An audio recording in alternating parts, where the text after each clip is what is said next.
మనమందరము అలా ఉండగా 1 కొరింథీయులకు రాసిన పత్రిక 15వ అధ్యాయము 55వ వచనం చదువుదామండి. 1 కొరింథీయులు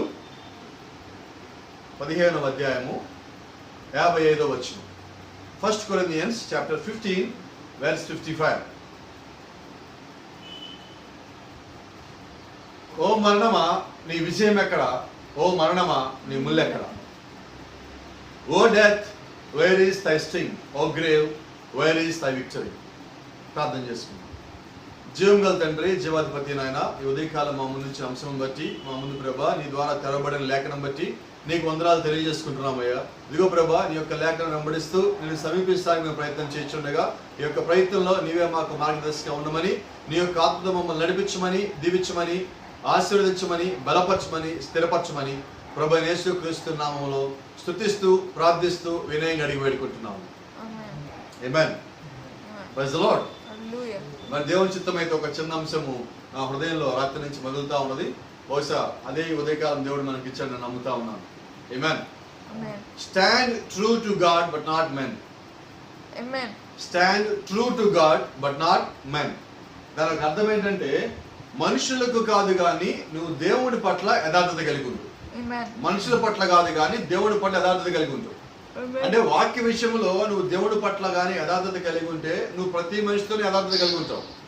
అయితే నేను మనుషుల దృష్టిలో బాగా కనిపించాలని, మనుషుల మెప్పు నేను పొందుకోవాలని అనిగా నువ్వు ప్రయత్నం చేశావంటే నువ్వు ఖచ్చితంగా దేవుడిని దాచిపోతావు.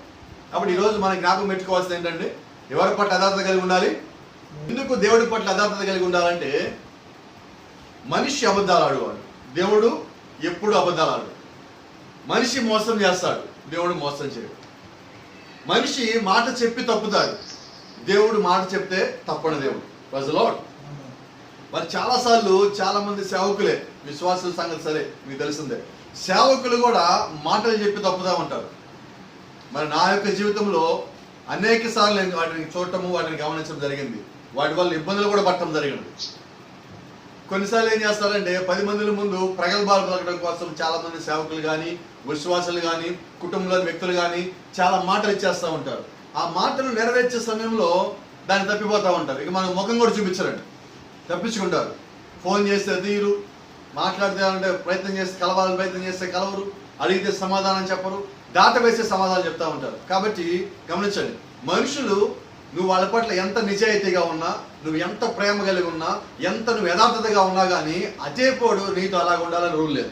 ఎందుకంటే వాడు లోక సంబంధం అయి ఉండొచ్చు, వర్తమాన పుస్తకం పట్టుకొని తిరిగే లోకస్తుడై ఉండొచ్చు, వర్తమానమే అని చెప్పకుండా ఉండే ఒక వేషధార అయి ఉండొచ్చు, ఏమైనా ఉండొచ్చు. అయితే గమనించండి, దేవుడు యథార్థంగా ఉంటాడు. మనుషులు యథార్థత తప్పిపోయినప్పటికీ కూడా దేవుడు తన యథార్థతని అన్నడు విడిచిపెట్టడు. కాబట్టి నువ్వు ఈ మానవుల ముందు గొప్ప పొందుకోవాలనుకుని చూసినట్లయితే నువ్వు నష్టంలో పడే ప్రమాదం ఉన్నది, నువ్వు నాశనంలో పడే ప్రమాదం కూడా ఉండదు.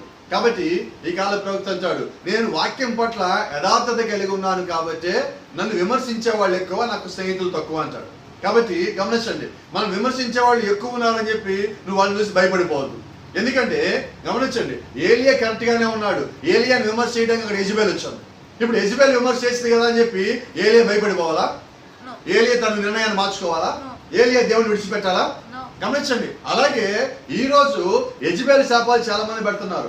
అయితే నువ్వు దేవుని పట్ల యథార్థతగా ఉన్నప్పుడు, ఏలియా ఎటువంటి యథార్థత కలిగి ఉన్నాడో అదే యథార్థత నువ్వు కూడా కలిగి ఉన్నప్పుడు ఆ యెజబెల్ చనిపోయింది కానీ, యెజబెల్ మరణించింది కానీ ఏలియా అలాగే పైకి కొనిపోబడ్డాడు. కాబట్టి ఏం గమనించాలి? మనం పట్టుకోవాల్సిన అంశం ఏంటి? ఈరోజు దేవుడి పట్ల యథార్థత కలిగి ఉంచటం, నిజాయితీ కలిగి ఉండటం, దేవుడి పట్ల నిజంగా మనం ఏదైతే దేవుడు మనకు చెప్పాడో దాన్ని మనం కలిగి ఉండటం. గమనించండి, మనుషులు పక్కన నిలుచున్నంత మాత్రాన మనం గొప్పవాళ్ళం కాదు. ఎవరి పక్కన నిలుచుకోవాలా? ఎవరి పక్కన నిలబడాలి? మనం దేవుడి పక్షం, taking sides of Jesus Christ, యేసు పక్షమా నిలుచుట అని ప్రవక్త వర్తమానం బోధించున్నాడు. దాని ఒక అర్థం ఏంటంటే, ఈరోజు మనం చూస్తున్నాం, మేము చాలా మంది సేవకులు తీసుకొస్తుంటాం ఇతర ప్రాంతాల నుంచి. తీసుకొస్తున్నప్పుడు ఏం చేస్తారంటే, వచ్చిన ప్రతి వాడు వచ్చినంత ఫోటోలు దిగాలని చూస్తారు. మంచిది, ఫోటోలు దిగిన తప్పేం లేదు. ఇక ఆ ఫోటోలు ఎక్కడ ఉంటాయి అంటే వాట్సాప్ స్టేటస్లో ఉంటాయి. నీ వాట్సాప్ స్టేటస్లో సరే నీ స్టేటస్ నేను పెట్టినా నీ ఇష్టం, దాన్ని ఎవరు మాట్లాడే పని లేదు. నీకు ఎలాగంటే అంత పెద్ద ఫాస్ట్గా అయితే ఫోటో దిగా, అంత పెద్ద పాస్టర్ గారు చర్చిలో ప్రేయర్కి పిలిచారు, అంత పెద్ద పాస్టర్ గారు అక్కడి నుంచి దయాసి పెంచిన ఆ పేరు పిలిచారు. ఇవి కాదండి మనకు కావాల్సింది. ఏం కావాలి అక్కడ నుంచి? మనకు కావాల్సిన ఒకటే, దేవుడు నన్ను చూస్తున్నాడా, దేవుడి పట్ల నేను యథార్థంగా ఉన్నానా లేదా, దేవుడు నాతో మాట్లాడుతున్నాడా లేదా, నేను తప్పు చేస్తే దేవుడు నన్ను సరి చేస్తున్నాడా లేదా, ఇవి నేను కలిగి ఉండాలి. అంతేగాని మనుషులు మెప్పు పొందో చూచామంటే మాత్రము మనం మరణించిన శవాలతో సమానం. దానివల్ల ఎలాంటి ప్రయోజనం లేదు.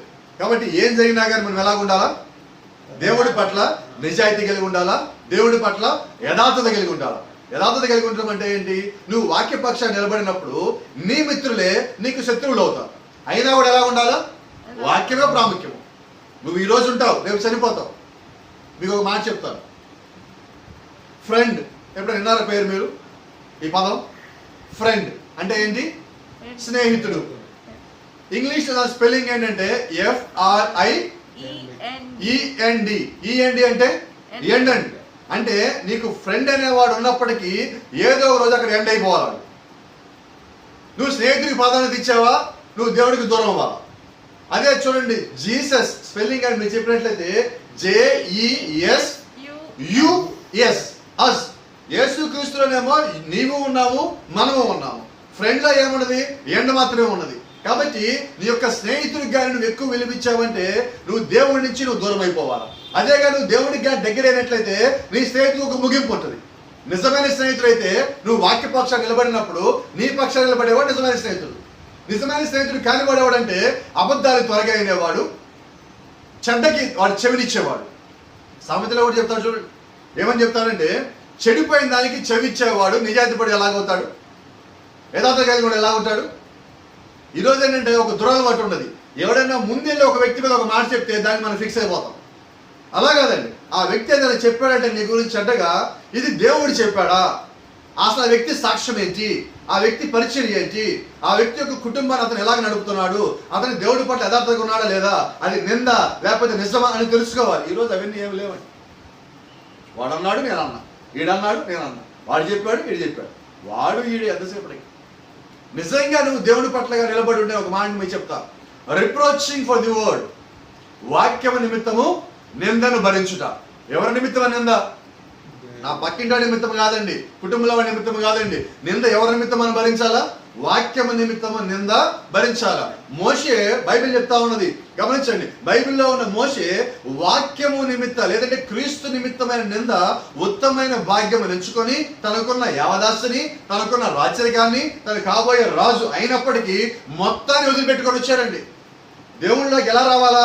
వదిలిపెట్టుకొని రావాలా. అంతేగాని నాకున్న కోరికలు, నాకున్న వయసు, నాకున్న సమస్తము మొత్తం లోకంలో ఖర్చు పెట్టేసి అంత అయిపోయిన తర్వాత ఇప్పుడు వచ్చి నేను సేవ చేస్తా, ఇప్పుడు వచ్చి నేను దేవుడి కోసం నిలబడతా, ఇప్పుడు వచ్చి నేను దేవుడిని పిలిచాడంటే, ఇప్పుడు నేను అంటాను ఇది నిన్ను దేవుడు పిలిచినట్ట, నువ్వు దేవుడి పట్ల యథార్థత కలిగి ఉన్నట్లా, ఏం కలిగి ఉన్నట్లు? నువ్వు పూర్తిగా లోకస్తులై ఉన్నట్టండి. దేవుడు నిన్ను ఎలాగే పిలిచాడో నువ్వు అలాగే దేవుడి లోపలికి రా. అదే అని చెప్పి నిన్ను ఎలాగ పిలిచాలాగరా. పేతురు ఏం చెప్పాడు? ఆయన పేతురు నువ్వు రా అన్నప్పుడు పేతురు వలక్కడ పడేశాడు, తన కొన్న మొత్తం వదిలేశాడు, బంధువులు వదిలిపెట్టాడు, స్నేహితులు వదిలిపెట్టాడు, వ్యాపారం వదిలిపెట్టాడు, దేవుడి లోపలికి వచ్చున్నాడు. దాని అర్థం ఏంటి? దేవుడు నిన్ను పిలిచినప్పుడు నువ్వు దేవుడి పట్ల యథార్థత కలిగి ఉండాలి. ఏం కలిగి ఉండాలి? దేవుడిని పూర్తిగా నమ్మి ఉండాలి.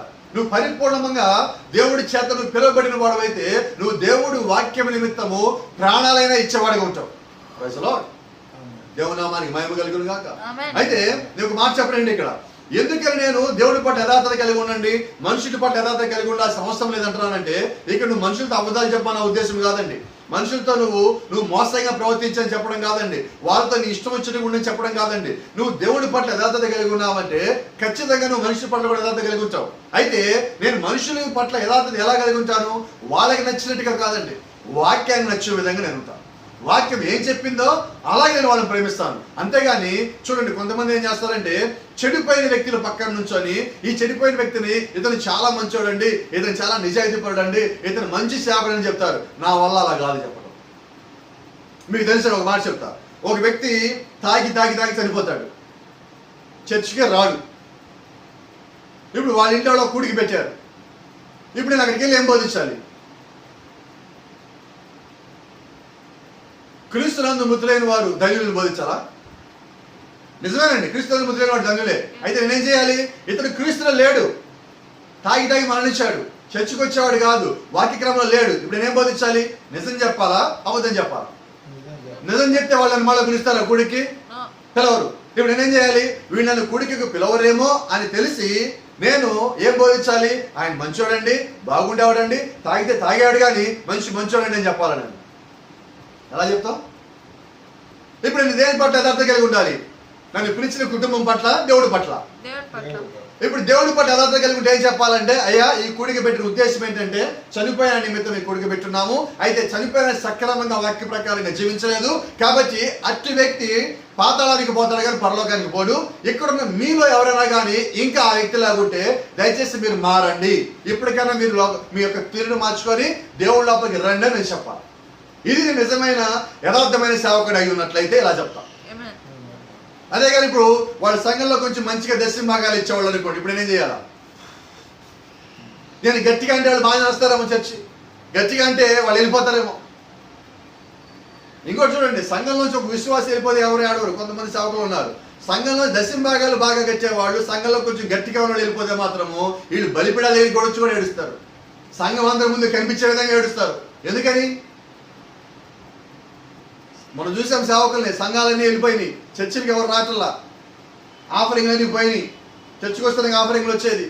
ఇక ఏకంగా పాస్టర్ గారు ఏడుస్తూ వీడియోలు పెట్టారు, సంఘం లేకపోతే నాకు ఏదో లాకుండా నాకు అలాగే అయిపోయిందండి. కారణం అది కాదండి, జేబు ఖాళీ అయిందండి.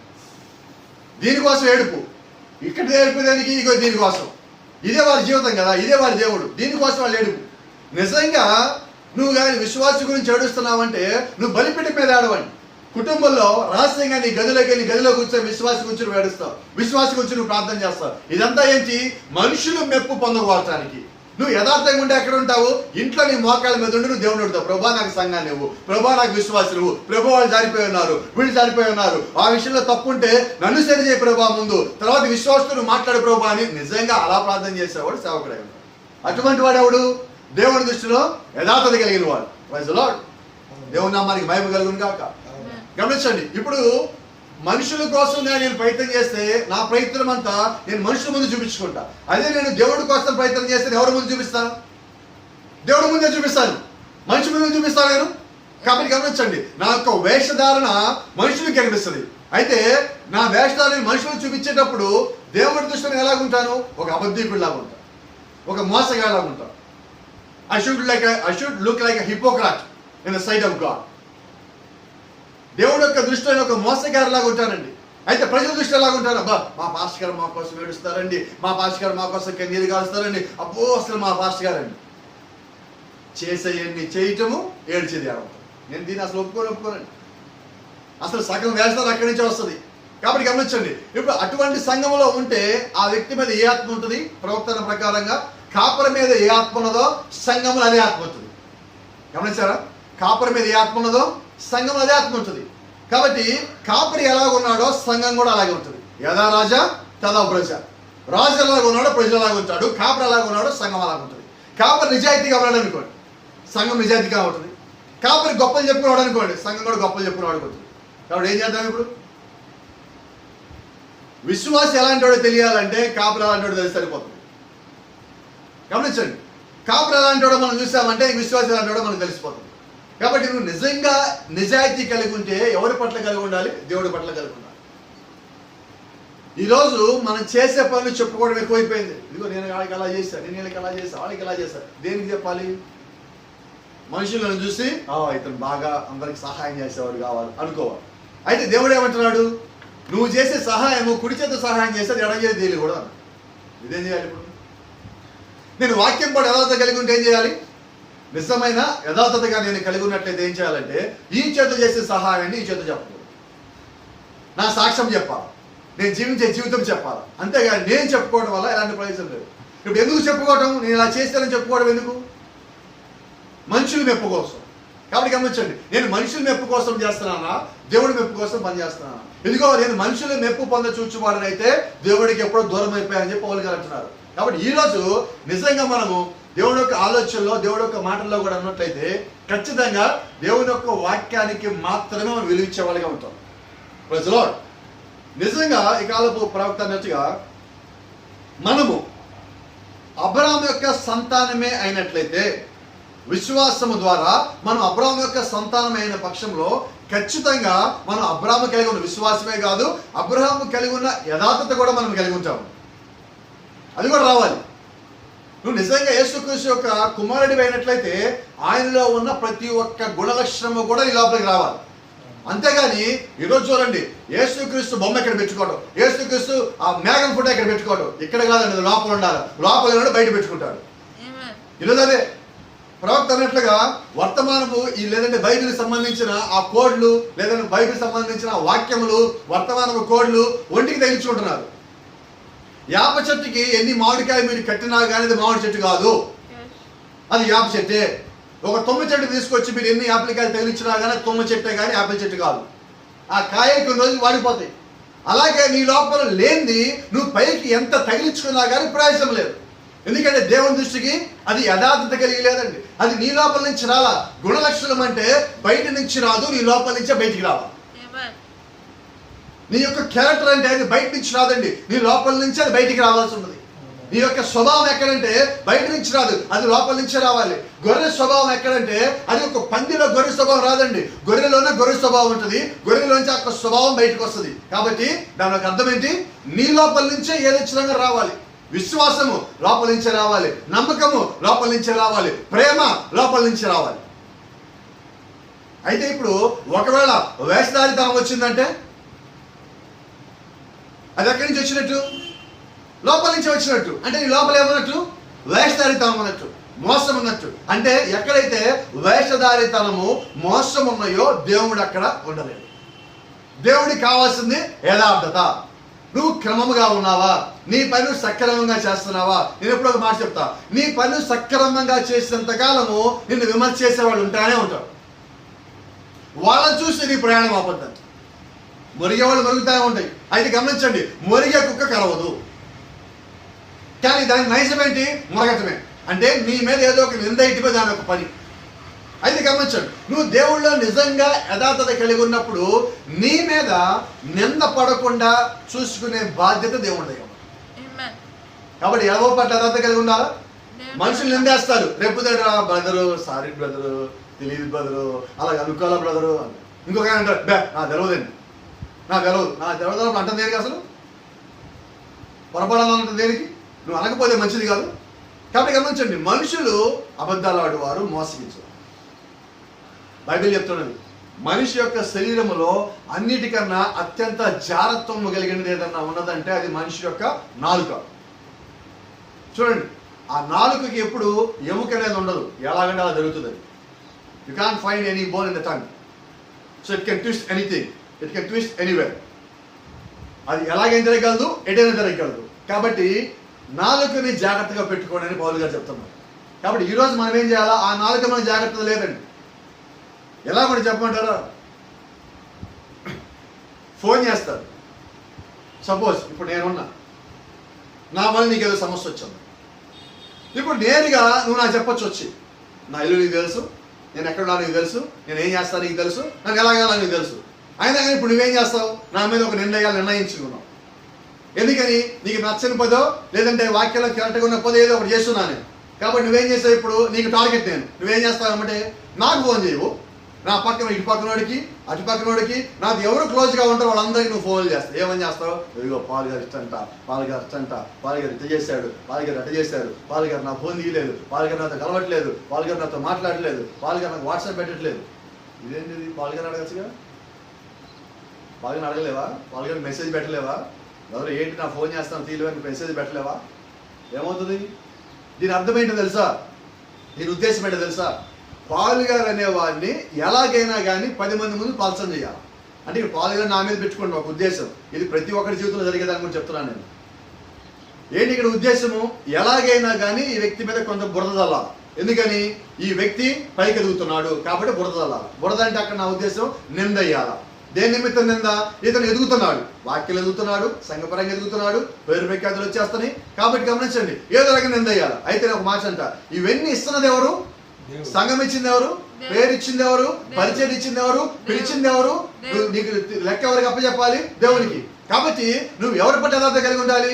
అమ్మో ఈయన ఇలా గణేసుకుంటున్నాడు కాబట్టి నేను ఈయన పక్షాన ఉండాలంటే నువ్వు దేవుని విడిచిపెట్టిపోవాలి. ఎందుకని? ఆ వ్యక్తి సరిగా ఉన్నట్లయితే నేను సరిగానే ఉంటా, ఆ వ్యక్తి సరిగా లేనప్పుడు నేను సరిగా ఉండలేను. ఎందుకు ఉండలేవు? నువ్వు అబద్ధం చేసేటప్పుడు, నువ్వు మోసాన్ని జరిగించి నువ్వు ప్రేమించినప్పుడు నేను నీతో పాటు ఎలా ఉండగలుగుతాను? వాక్యాన్ని ప్రేమించేవాడు అబద్ధాన్ని ప్రేమించేవాడితో సరిగా ఉండలేడు, మోసాన్ని ప్రేమించేవాడితో సరిగా ఉండలేడు. కాబట్టి గమనించండి, నిజమైన పిలుపు కలిగిన వాడు ఎలా ఉంటాడంటే, ఒకవేళ నీకెవరితోనే కానీ సమస్య వస్తే నువ్వు మోకాళ్ళ మీద ఉండి దేవుడిని అడుగుతావు, పక్కనుండి కాదండి. నేను ఎప్పుడు చెప్తా ఉంటా, సమస్య వస్తే ఏం చేయాలా? దేవుడు అడగాల, ఫోన్ దగ్గరికి కాదు, దేవుడి దగ్గర రావాలి. అది విశ్వాసకే కాదు, సేవకుడికి కూడా పనిచేస్తుంది. నిజమైన యథార్థత కలిగినప్పుడు, నిజమైన అబ్రహాం సంతానమైనట్లయితే నువ్వు చేసే పని ఏంటంటే, నిన్ను నువ్వు దేవుడికి సమర్పించుకుంటావు. నీకు ఏది కావాలన్నా నువ్వు దేవుడిని అడుగుతావు, నువ్వు దేవుడి నుంచి నువ్వు పొందుకుంటావు. కాబట్టి గమనించండి, అయితే దేవుడి నుంచి నీకు రావాలంటే దేవుడు ఏర్పరిచిన మార్గం ఏంటంటే, దేవుడు నీకు లేదంటే నీకున్న అవసరానికి మధ్యలో దేవుడు ఒక వ్యక్తిని పంపించి ఆ వ్యక్తి ద్వారా దాన్ని కలిగిస్తాడు. కాబట్టి గమనించండి, ఇక్కడ వ్యక్తి ప్రాముఖ్యమే, అయితే వ్యక్తి కన్నా వ్యక్తిని పంపించేవాడు ఇంకా ప్రాముఖ్యం. అపోస్తలుడు ప్రాముఖ్యమే, అయితే అపోస్తలుడి కన్నా ప్రాముఖ్యం ఎవరు? ప్రభువైన యేసుక్రీస్తు ప్రాముఖ్యం. అలాగే నీకు ఒక అవసరం ఉన్నది, అవసరం ప్రాధాన్యత కలిగినది, అయితే అవసరం కన్నా దేవుడు నీకు అవసరమై ఉన్నాడు. నీ అవసరం తీర్చడానికి దేవుడు ఆయనే కిందికి రాడు, కానీ ఆయనకు ఒక అవకాశాన్ని కల్పిస్తాడు, ఒక వ్యక్తిని పంపిస్తాడు, నీ యొక్క అవసరాన్ని తీరుస్తాడు. దాన్ని బట్టి నువ్వు దేనిలో బలపడాలి? దేవుళ్ళో బలపడాలి. అంతేగాని నాకు ఆ వ్యక్తి పంపించాడు అని ఇక మీరు వ్యక్తి పూజ చేయడం కానీ ప్రారంభించారంటే మీరు దెయ్యానికి సేవ చేస్తున్నట్టే. నేను ఎప్పుడు చెప్తా ఉంటా, ఈరోజు వర్తమాన సంఘాలలో విగ్రహారాధన ఉన్నది. విగ్రహారాధన, వ్యక్తిగత పూజ. ఏంటి వ్యక్తిగత పూజ? ఏంటి విగ్రహారాధన? ఈ కాల ప్రవక్త అన్నట్లుగా Idol worship is nothing but mark of the beast. విగ్రహారాధన మరేదో కాదు కానీ మృగపు ముద్ర. పాస్టర్ గారిని పూజించాలేంటి? పాస్టర్ గారి ఫోటోలు పూజించాలేంటి? పాస్టర్ గారి ఫోటోలు దండాలు పెట్టాలేంటి? పాస్టర్ గారి కాళ్ళకు మొక్కటాలేంటి? ఏంటి? పొద్దున్న లేవగానండి నేనండి మా పాస్టర్ గారి ఫోటో చూడాలండి. ఎవరి ఫోటో? దెయ్యమా? ఎవరి ఫోటో చూడాలి? ఫోటోలు చూసే భక్తులు నువ్వు లేవు. లోక భక్తి అది. లోక భక్తి నుంచి ఎప్పుడో నువ్వు బయటకు వచ్చావు.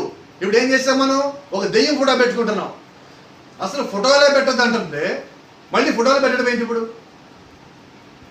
యేసుక్రీస్తు ఫోటో పెట్టే కొంతకాలం, ప్రవక్త ఫోటో పెట్టే కొంతకాలం, ఇక పేరు పిచ్చి ముద్రిపోయింది. ఇప్పుడు పాస్టర్ గారి ఫోటోలు పెట్టి పూజించడానికి వచ్చావు. ఇక రేపు ఎల్లుండి ఏం చేస్తావు? ఇక విగ్రహం కూడా కట్టించండి, ఏకంగా సరిపోతుంది, దరిద్రం వదిలిపోతుంది. అదే జరిగింది. ఇప్పుడు ఆర్సీఎం వాళ్ళు ఏం చేస్తున్నారు? ఇప్పుడు వర్తమాన సంఘాలు సేమ్ అదే చేస్తున్నారు. ఆర్సీఎం వాళ్ళు మరియమ్మ బొమ్మ పెడతారు, వీళ్ళు తీసుకొచ్చాము ప్రవక్త ఫోటో పెట్టారు. అసలు ఇన్ని ఎవరు చెప్పారు ప్రవక్త ఫోటో పెట్టమని చెప్పి? ఎక్కడ బైబిల్లో ఉన్నది ఫోటోలు ఆరాధించమని? ఫోటో పెట్టగానే సరిపోలా, మళ్ళీ ఆ ఫోటో ముందు మోకలు పెట్టము, ఆ ఫోటో ముందు చేతులు చాపటము, ఆ ఫోటో ముందు ప్రార్థన చేయటము. వచ్చేవాడికి ఎలా ఉన్నది? అదే వీళ్ళు అసలు యేసుక్రీస్తుని వదిలేస్తారు, వీళ్ళు ఎవరో మనిషిని ఆరాధిస్తున్నారు అనేది అలా చేస్తే ఈరోజు వర్తమాన సంఘాలు. నీకు భక్తి ఉంటే నువ్వు లోపల ఉంచు, ఆ భక్తిని తెలియచెయ్యి, ఎందుకు నువ్వు అది పెట్టావో తెలియచెయ్యి, ఆ కారణం ఏంటో నువ్వు చూపించు, వాళ్ళకి అర్థమయ్యేటట్టుగా చెయ్యి. నీ భక్తి వల్ల పక్కన వాడు బలహీనుడు కాకూడదు. పౌలు గారు చెప్పలేదా? మరి ఈరోజు చేస్తున్నది ఏంటి? నేను బలహీనమైనదే కాకుండా నా దగ్గరికి వచ్చే వాళ్ళందరినీ బలహీనం చేసి వదిలిపెట్టడం. ఇప్పుడు ఏమవుతుంది? నేను దేవుని సంఘాన్ని కడతానంట, దేవుడికి వ్యతిరేకమైన సంఘాన్ని కడుతున్నాను. ఈరోజు అదే కదా. వాళ్ళు ఏం చేస్తారు? వాళ్ళు మరియమ్మ బొమ్మ తీసుకొచ్చి పెడుతున్నారు, మనమేం ప్రవక్త ఫోటో తీసుకొచ్చి పెట్టాము. ఎందుకు పెట్టావు? వాళ్ళకి తెలియదు మరియమ్మ బొమ్మ ఎందుకు పెట్టారో, నీకు తెలియదు ప్రవక్త ఫోటోను ఎందుకు పెట్టావు. ప్రవక్త ఏం చెప్పాడు? నన్ను పబ్లిసిటీ చేయండి అన్నాడా? యేసుక్రీస్తుని పబ్లిసిటీ చేయండి అన్నాడు? నేను వచ్చింది యేసుని పరిచయం చేయడానికి అన్నాడు. ఇప్పుడు నేనేం చేయాలి? నేను నిజంగా ప్రవక్తను నమ్ముడిచ్చేవాడిని అయితే ప్రవక్త నాకేం చెప్పాడు? యేసుక్రీస్తుని పరిచయం చేయండి అందరికీ, అది పరిచయం చేయాలా? అయితే ప్రవక్త వర్తమానం ద్వారా పరిచయం చేయాలి. ఈరోజు ఆ పని చేయటల్లా, ఆ పని లేదు. నువ్వు ప్రవక్త నమ్మలేదా? నువ్వు అయిపోయావు, నువ్వు నాశనం అయిపోయావు, నువ్వు సర్పసంతాను, నువ్వు అది నీకు ఇతరం లేదు, ఎలా అయిపోయావు, నువ్వు పాతలం పోదు, చచ్చిపోదావు, నాశనం లేదు. ఏమైపోతున్నాడు?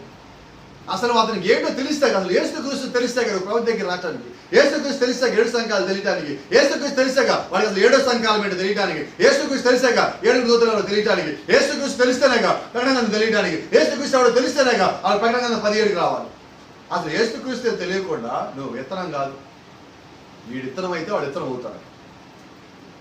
వీళ్ళే కానప్పుడు వాళ్ళు ఏమవుతారు?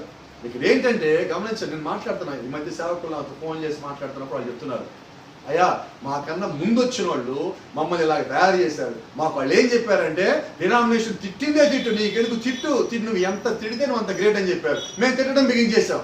ఎట్లా తిట్టామంటే అసలు డినామినేషన్ మా మొక్కను చూస్తే మమ్మల్ని ఆశ్రయించుకున్నట్టు చేసాం. మేము లాస్ట్ ఈ రోజు మేము బయటికి వెళ్తుంటే మా కొత్తగా విశ్వాసం ఎవరు రాని కూడా మమ్మల్ని చేస్తున్నారు. ఎందుకని మరి మేమేళ్ళి మీటింగ్లు పెడితే డినామినేషన్లో ఉన్న సేవకులు వర్తమానం విని నమ్మి వర్తమాన సేవకులుగా వాళ్ళు మారుతున్నారు. మరి మీ దగ్గర ఎందుకు మారటల్లా అని మిమ్మల్ని నడిపించింది ఎవరు? కైపా నడిపించారా? యేసుక్రీస్తు నడిపించారా? పౌలు కూడా కైపా కింద కొంతకాలం ఉన్నాడండి. అయితే పౌలుకి దేవుడు పరిపూర్ణమైన బయలుపాటు ఇచ్చిన తర్వాత ఇక ఎన్నడూ కైపా కిందకి పోలా. అలాగే ఈ రోజు కూడా ప్రభువైన యేసుక్రీస్తు దగ్గర నుంచి వచ్చిన దూత బ్రహ్నాం నమ్ముతా ఉన్నప్పుడు నువ్వు నిజంగా వర్తమానం కింద కానీ వచ్చినట్లయితే నువ్వు మరి ఎన్నడూ డినామినేషన్ యొక్క ఆ స్వభావాన్ని సిద్ధాంతాలను తీసుకొని పోవు. ఈరోజు పేరుకి వర్తమానం చెప్పడం, వర్తమానం బలలు పగిలిపోతాయి, ఆకాశాలు పగిలిపోతాయి, మైకులు పగిలిపోతాయి. అయితే విషయం ఏంటి? జీవితం లేదు. అక్కడ కేకలు పెడతాం, ఆపులో నాట్యమంటారు, నాట్యాలు ఆడుతున్నాం, అన్నీ చేస్తున్నాం. అయితే ఉపయోగం ఏంటి? ఇక్కడ జీవితం లేదు. నేను చెప్పేది అదే, నువ్వు దేవుడి పట్ల నిజమైన యథార్థతగా కలిగి ఉంటే నువ్వు ఆ జీవితంలో నిన్ను చూపించవు, యేసుక్రీస్తుని చూపిస్తావు. నువ్వు కనబడవు, నీలో ఉన్న వధువు కనిపిస్తుంది. నువ్వు కనబడవు, నీలో ఉన్న వాక్యం కనిపిస్తుంది. గమనించండి, నన్ను నేను చూపించుకోవడం కాదండి ఎక్కడా కూడా. నా పని ఏంటంటే నేను దేవుడిని చూపించాలి. దేవుడు తెలియని వాళ్ళకి దేవుడు నేను చూపించే ఆ బాధ్యత నాది. దేవుడు నేను పరిచయకి పిలిచిన కారణం అది, ఆ ఒక ఉద్దేశం అది. కాబట్టి ఇప్పుడు నేను మనుషుల పట్ల యథార్థత కలిగి ఉండాలా, దేవుడి పట్ల యథార్థత కలిగి ఉండాలా? నిజమైన అబ్రహాం సంతానమైనట్లయితే, నిజమైన క్రీస్తు యొక్క విశ్వాసం అయినట్లయితే, నిజంగా వధువులో ఉన్న భాగమైనట్లయితే నేను ఎలాగుంటానంటే మనుషులు మెప్పు పొంద చూడను కానీ నేను దేవుడి యొక్క మెప్పు పొంద చూడాలని కోరుకుంటాను. ఏదో ఒక దినమున పరలోకానికి వెళ్ళినప్పుడు దేవుడు నా భుజం మీద చేసి బడా నా మంచి దాసుడా అనే ఒక్క మాట నాకు కావాలి. అంతేగాని ఇక్కడ భూమి మీద ఎవడో భూ సంబంధి ఒక పాపిగా పుట్టినాడు నా భుజం మీద చేసి అబ్బా పాస్టర్ గారు మీరు భలే ఉన్నారు పాస్టర్ గారు అనే మాట నాకు అవసరం. నాకు కావాల్సింది ఆయన నా భుజం మీద చేసి బడా నా మంచి దాసుడా. లోకస్తులు చెప్పడం కాదండి. ఈరోజు ఉంది, డబ్బులు ఇస్తే అందరికి డబ్బులు ఇలా చల్లామంటే మన ఆహా ఓహాన్ని పొగుడుతారు. దానివల్ల ఏం ప్రయోజనం? నా వెనకాల వెళ్తానండి, నేను వెళ్ళేటప్పుడు అంతప్పుడు 10 మంది సేవకులు తీసుకెళ్తా. ప్రతి సేవకుడికి వచ్చేటప్పుడు ఒక 500 రూపాయలు నేను ఇస్తా. ఇప్పుడు వాళ్ళు ఏమంటారు? పాస్టర్ గారు మీరు మామూలు పాస్టర్ గారు కాదండి, అసలు మీ పాస్టర్ గారు భలే చెప్తారండి, మీరు చెప్తే అసలు అలా దిగిపోద్దండి ఆత్మ అంతే అంటారు. పక్కిళ్ళు ఏమంటారు? ఎంత ఇచ్చాడు ఈయన? 500. సరేలే సరిపోయింది. ఈయన ఆయన ప్రసంగం మళ్ళీ 6 రోజులు ఇంత పాటను ఇస్తే 500 ఇచ్చాడు. ఇదేంటిది అంటే ఆ మనిషి నీ ముందు ఎందుకు పొగిడాడు? డబ్బుల నిమిత్తం పొగిడాడు. నేను ఎందుకు తెచ్చాడు? డబ్బుల నిమిత్తం తెచ్చాడు. నిజంగా నీలో ఆత్మ ఉన్నట్లయితే నువ్వు రూపాయి డబ్బు లేకపోయినా అయ్యా నువ్వు ఉన్నావు కరెక్ట్గా అంటాడు. నువ్వు డబ్బులు ఇచ్చి చెప్పించుకుంటున్నావు అంటే వాళ్ళ సమస్య ఉన్నది. నువ్వు పొగడతలకు పడిపోయావు అర్థం. అక్కడ దేవుడు యొక్క నువ్వు సేవ నిజంగా చేసినట్లయితే నిన్ను పొగడరు ఎవరు? దేవుడిని పొగుడతారు. మా పాస్టర్ గారిని దేవుడు బాగా వాడుకుంటున్నాడు. అంతేగాని మా పాస్టర్ గారు బాగా వాడబడుతున్నారు కాదండి, మా పాస్టర్ గారిని దేవుడు వాడుకుంటున్నాడు. లేదంటే మా సంఘంలో ఈ విశ్వాసం దేవుడు వాడుకుంటున్నాడు. లేదంటే నా కుటుంబంలో ఉన్న నా కుమారునో నా కుమార్తెనో దేవుడు వాడుకుంటున్నాడు. లేదంటే ఇదిగో మా అమ్మని దేవుడు వాడుకుంటున్నాడు. లేదంటే మా నాన్నని దేవుడు వాడుకుంటున్నాడు. ఈ మాటలు వస్తుంది. అంతేగాని చూడండి, చెప్పే ప్రతి మాటలో గణపరచాల్సిన దేవుడిని, మనిషిని కాదు. గణపరచాల్సింది దేవుడు యొక్క ప్రేమని, మనిషి యొక్క ప్రేమని కాదు. గణపరచాల్సింది దేవుడు మన మీద చూపించిన కృపను బట్టి. అంతేగాని మనుషులు నీకు ఇచ్చిన దాన్ని బట్టి నువ్వు గొప్పగా చెప్పుకోవడం కాదు. కానీ దేవుడిని నీకు ఏదైతే పంపించాడో దాన్ని నువ్వు గొప్ప చేయాల్సిన అవసరం కలిగి ఉన్నావు. గమనించండి, ఈరోజు నిజంగా మనం కానీ అబ్రహాము యొక్క సంతానం అయినట్లయితే నీవు దేవుడి పట్ల యథార్థత కలిగి ఉంటావు. రెండోది ఇంకా ప్రాముఖ్యమైనది ఏంటంటే నువ్వు దేవుడికి నువ్వు పూర్తిగా సమర్పించుకుంటావు. కేవలము నువ్వు దేవుడికి సమర్పించుకోవడాన్ని బట్టి నువ్వు అన్నీ కలిగి ఉంటావు. నువ్వు దేవుడికి సమర్పించుకోవడాన్ని బట్టి మొట్టమొదటిగా చెప్పమంటారా, అన్నిటికన్నా గొప్పగానే వాడు జరుగుతుంది. ఏ శక్తికి నిన్ను ఆపే శక్తి లేదు. No power has a power to stop you. ఏంటంటే అర్థం? ఏ శక్తికి నిన్ను ఆపే శక్తి లేదు. ఒక మనిషిగా నేను ఎవడైనా ఆపగలడు. అయితే నీలో దేవుడి యొక్క వాక్యము దేవుడి యొక్క శక్తిగా ఉన్నట్లయితే నిన్ను ఎవడు ఆపలేడు. No power has power to stop your blessing. ఏ శక్తికి నీ యొక్క ఆశీర్వాదాన్ని ఆపే శక్తి లేదు. ఏ ఒక్క శక్తికి నీకు ఇచ్చిన రక్షణ ఆపే శక్తి లేదు. ఏ ఒక్క శక్తికి నీకు ఇవ్వబడిన ఎత్తబాటుని ఆపే శక్తి కలిగలేదు. కాబట్టి గమనించండి, ఇవన్నీ ఎప్పుడు వన్గా ట్రూ టు గాడ్, నువ్వు దేవుడి పట్ల యథార్థత కలిగి ఉన్నప్పుడు నీ యొక్క ఆశీర్వాదాన్ని ఎవరు ఆపలేరు, నీ యొక్క రక్షణ ఎవరు ఆపలేరు, నీ యొక్క ఎత్తబాటుని ఆపలేరు, నీ యొక్క వ్యక్తిగత జీవితంలో వచ్చే ఒడిదుడుకల నుంచి, నీ మీద పడే నిందల నుంచి నిన్ను దేవుడే కాపాడుకోవాలి. కాబట్టి నిన్ను ఎవరు ఆపలేరు. ఎప్పుడు ఆపలేరు? నువ్వు దేవుడి పట్ల యథార్థత కలిగి ఉన్నప్పుడు. నువ్వు ఎంతకాలము దేవుడి పట్ల యథార్థత కలిగి ఉన్నావో అంతకాలము దేవుడిని కాపాడతాడు. ఎందుకని కాపాడతాడు? దేవుడిచ్చిన వాగ్దానము. మత్తయి సువార్త 16వ అధ్యాయం మనం చూస్తున్నాం. దేవుడేమన్నాడు? పాతాళ లోక ద్వారములు నీ ఎదుట నిలువజాలవు. No gate shall prevent against you. ఏ ఒక్క ద్వారము, ఏ ఒక్క గేట్ కూడా నిన్ను ఆపలేదు. ఎందుకు ఆపలేదు? Because it's a promise of God. ఎందుకని ఆపలేదంటే అది దేవుడి యొక్క వాగ్దానం అయినది. అయితే నీకు శ్రమలు వస్తాయి, అయితే నీకు శోధనలు వస్తాయి. అయితే let me tell you one thing, all those trials are temporary, those are not permanent. నీకు వచ్చే శ్రమలు కానీ, నీకు వచ్చే శోధనలు కానీ అవన్నీ శాశ్వతమైనవి కాదండి, అవన్నీ తాత్కాలికమైనవి. ఎందుకు తాత్కాలికమైనవి అంటే దోస్ హూ ఆర్ ప్రిడెస్టినేటెడ్, ఎవరైతే దేవుడు యొక్క ముందు ఆలోచనలో జగత్తుకి పునాది వేయబట్టడానికన్నా ముందుగా ఆయన యొక్క ఆలోచనలో ఉన్నారో వారి దగ్గరికి శ్రమలు వస్తాయి. ఎందుకని? వారిని ఆ పరీక్షల్లోంచి బయటికి తేయడానికి. వారికి శోధనలు వస్తాయి. ఎందుకని? ఆ శోధనలోంచి వారికి ఉన్న విశ్వాసం ద్వారా బలపరచబడి వారి దేవుళ్ళలోకి రావడానికి. కాబట్టి శోధనలు రావాలా, ఇబ్బందులు రావాలా, సమస్యలు రావాలా, వాటన్నిటి నుంచి నువ్వు బయటికి రావాలా. ఆ వచ్చే క్రమంలో దేవుడు నీకు తోడుగా ఉంటాడు. Praise the lord. Let me tell you one thing. ఇప్పుడు మనకి మోషే ఎవరో తెలుసు. నేను మాట్లాడే లోక సంబంధమైన మోషే కాదండి, బైబిల్లో ఉన్న మోషే గురించి మాట్లాడుతున్నా. ఈ మోషే ఎవరంటే అతను చిన్న పిల్లాడిగా ఉన్నప్పుడు, 6 నెలల పిల్లాడిగా ఉన్నప్పుడు అతను ఒక చిన్న పెట్టెలో పెట్టారు. ఆ పెట్టెని మనం ఏమంటామంటే ఆర్క్ అంటాం ఇంగ్లీష్లో. ఆ చిన్న పెట్టెని నైల్ నదిలో పెట్టి వదిలిపెట్టినప్పుడు ఇప్పుడు చిన్న పెట్టెలో ఉన్న మోషే బయటకు వచ్చి అక్కడున్న ముసళ్ళతో పోరాడలేడు. అక్కడున్న ముసళ్ళ నిమిత్తము ప్రభువా నన్ను కాపాడని ప్రార్థన చేయలేడు. అయినా ఇప్పుడు దేవుడు ఏం చేయాలి? ఎందుకని కాపాడాలి? ఈ మోషే అనేవారు ఎవరంటే దేవుడి దగ్గర నుంచి పంపించబడిన ఒక ప్రవక్త. కాబట్టి గమనించండి, ఇప్పుడు దేవుడి దగ్గర నుంచి పంపించబడిన ఈ ప్రవక్త అనగా దేవుడి యొక్క వాక్యమై ఉన్నవాడు. ఇప్పుడు దేవుడి యొక్క వాక్యాన్ని ఎవరు కాపాడుకోవాలి? దేవుడు కాపాడుకోవాలి. ఇప్పుడు మోషేకి ప్రొటెక్షన్ ఎవరు పంపించారు? ఇప్పుడు so protection will come from God, not from men. Right? ఇప్పుడు నీ యొక్క రక్షణ లేదంటే నువ్వు కాపాడబడటము అనేది ఎక్కడి నుంచి వచ్చింది? పరలోకం నుంచి, దేవుడి నుంచి, మానవుల నుంచి కాదు. కాబట్టి నువ్వు ఎవరి పట్ల యథార్థత కలిగి ఉండాలి? దేవుడి పట్ల. ఇప్పుడు మోషేకి ఆ సంగతి పెద్దవాడైనప్పుడు తెలిసిన తర్వాత తను తిరిగి ఐగుప్తుకు వచ్చిన తర్వాత ఈ ఎన్నడూ భయపడలా, మరణానికి భయపడలేదు, మనిషికి భయపడలా. ఫరో పెద్ద పోజులోనే ఉన్నాడు, ఫరో అధికారాన్ని శాసించే స్థానంలోనే ఉన్నాడు, ఫరో ఏమైనా కానీ చేయగలడు మోషేని. అయినా కూడా మోషే అలా నిలబడ్డాడు. ఈరోజు నిజంగా నువ్వు దేవుడి యొక్క సేవకుడు అయినట్లయితే మోషే వరకు నువ్వు నిలబడవలసి ఉండదు. ఎలా నిలబడాలి? లోకమంతా ఎదురైనా, అధికారం నీకు ఎదురైనా, పెద్ద పెద్ద పాస్టర్లు ఎదురైనా నువ్వు చిన్న మోషేవై ఉండొచ్చు, అయితే చిన్న దేవుడి యొక్క వాక్యమై ఉన్నావు. నువ్వేమైనావంటే అభిషేకించబడే దేవుడి యొక్క వాక్యమై ఉన్నావు. నువ్వేమై ఉన్నావంటే ఈ కాలపు వర్తమానం నమ్మి వెంబడించేవాడివై ఉన్నావు. ఎంత పెద్ద స్థితికి ఈరోజు నీ ముందుకు వచ్చినా వాడు నీ ముందు నిలబడలేడు. ఎందుకని? Because it's a promise of God. ఎందుకంటే దేవుడు యొక్క వాగ్దానము. ఏంటో వాగ్దానము? No gate shall prevent against you. ఏ ఒక్క ద్వారము కూడా నీ ఎదుట నిలబడు. Even the gates of the hell, పాతాళ లోక ద్వారములు కూడా నీ ఎదుట నిలబడి చాలవు. హేరోదు ఎంతటోడు లేదా ఫరో ఎంతటోడు. ఈరోజు ఎంత పెద్ద పాస్టర్ అయితే నువ్వు రాజధానిలో, దేశ రాజధానిలో ఉంటే ఏంటి, లేదంటే రాష్ట్ర రాజధానిలో ఉంటే ఏంటి, ఎవడు లెక్క కాదండి. ఇక్కడ లెక్కలు ఎవరు? నాకు ఒక రాజధాని ఉన్నది, అది ప్రభువైన యేసుక్రీస్తు. నాకు ఒక దేవుడు ఉన్నాడు, ఆయన పేరు ప్రభువైన యేసుక్రీస్తు. నేను ఎవరికైనా లెక్కప్ప చెప్పాలంటే ఆయనకి అప్ప చెప్తా. లోక సంబంధంలో లెక్కప్ప చెప్పమండి. మనం ఎవరికి అప్ప చెప్పాలా? ప్రభువైన యేసుక్రీస్తుకి. ఎందుకని? నన్ను కాపాడుతుంది ఆయనే, నన్ను పంపించింది ఆయనే. ఈ రోజు ఈ క్షణము నా చుట్టూనే కాదు, మీరు కూర్చుని ఎక్కడైతే వింటున్నారో, చూస్తున్నారో, మీ చుట్టూ కూడా దేవుని యొక్క దూతల వలె మీ చుట్టూతా ఉన్నది. Is that right? అది నిజమండి. ఎందుకని నిజమంటే నన్ను కాపాడేవాడు కునుకడు, నిద్రపోడు. ఆయన నిద్రపోడండి. అది గమనించండి. నిజంగా దేవుని యొక్క శక్తి నీతో పాటు ఉన్నప్పుడు నిన్ను ఏ శక్తి ఆపలేదు. నీ యొక్క ఆశీర్వాదము ఆపలేదు, నీ యొక్క రక్షణ ఆపలేదు, నీ యొక్క ఎత్తబాటు ఆపలేదు. ఇప్పుడు ఆ చిన్న మోషేని ఏ శక్తి అక్కడ ఆపైంది? ఏ శక్తి అడ్డుపడింది?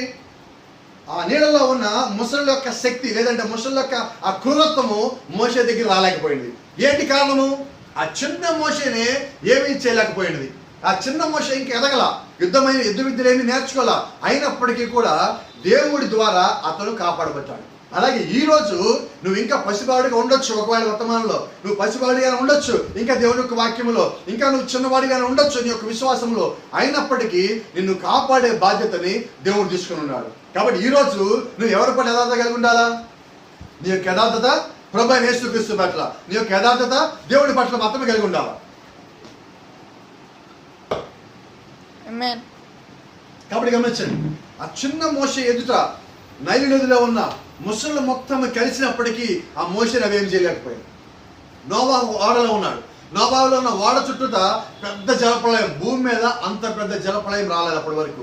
అయితే ఆ జలప్రళయం తాలూకా వచ్చిన వరద లేదంటే ఆ నీటి యొక్క ప్రవాహము ఆ ఓడలో ఉన్న నోవాహుని ఏమి చేయలేకపోయింది.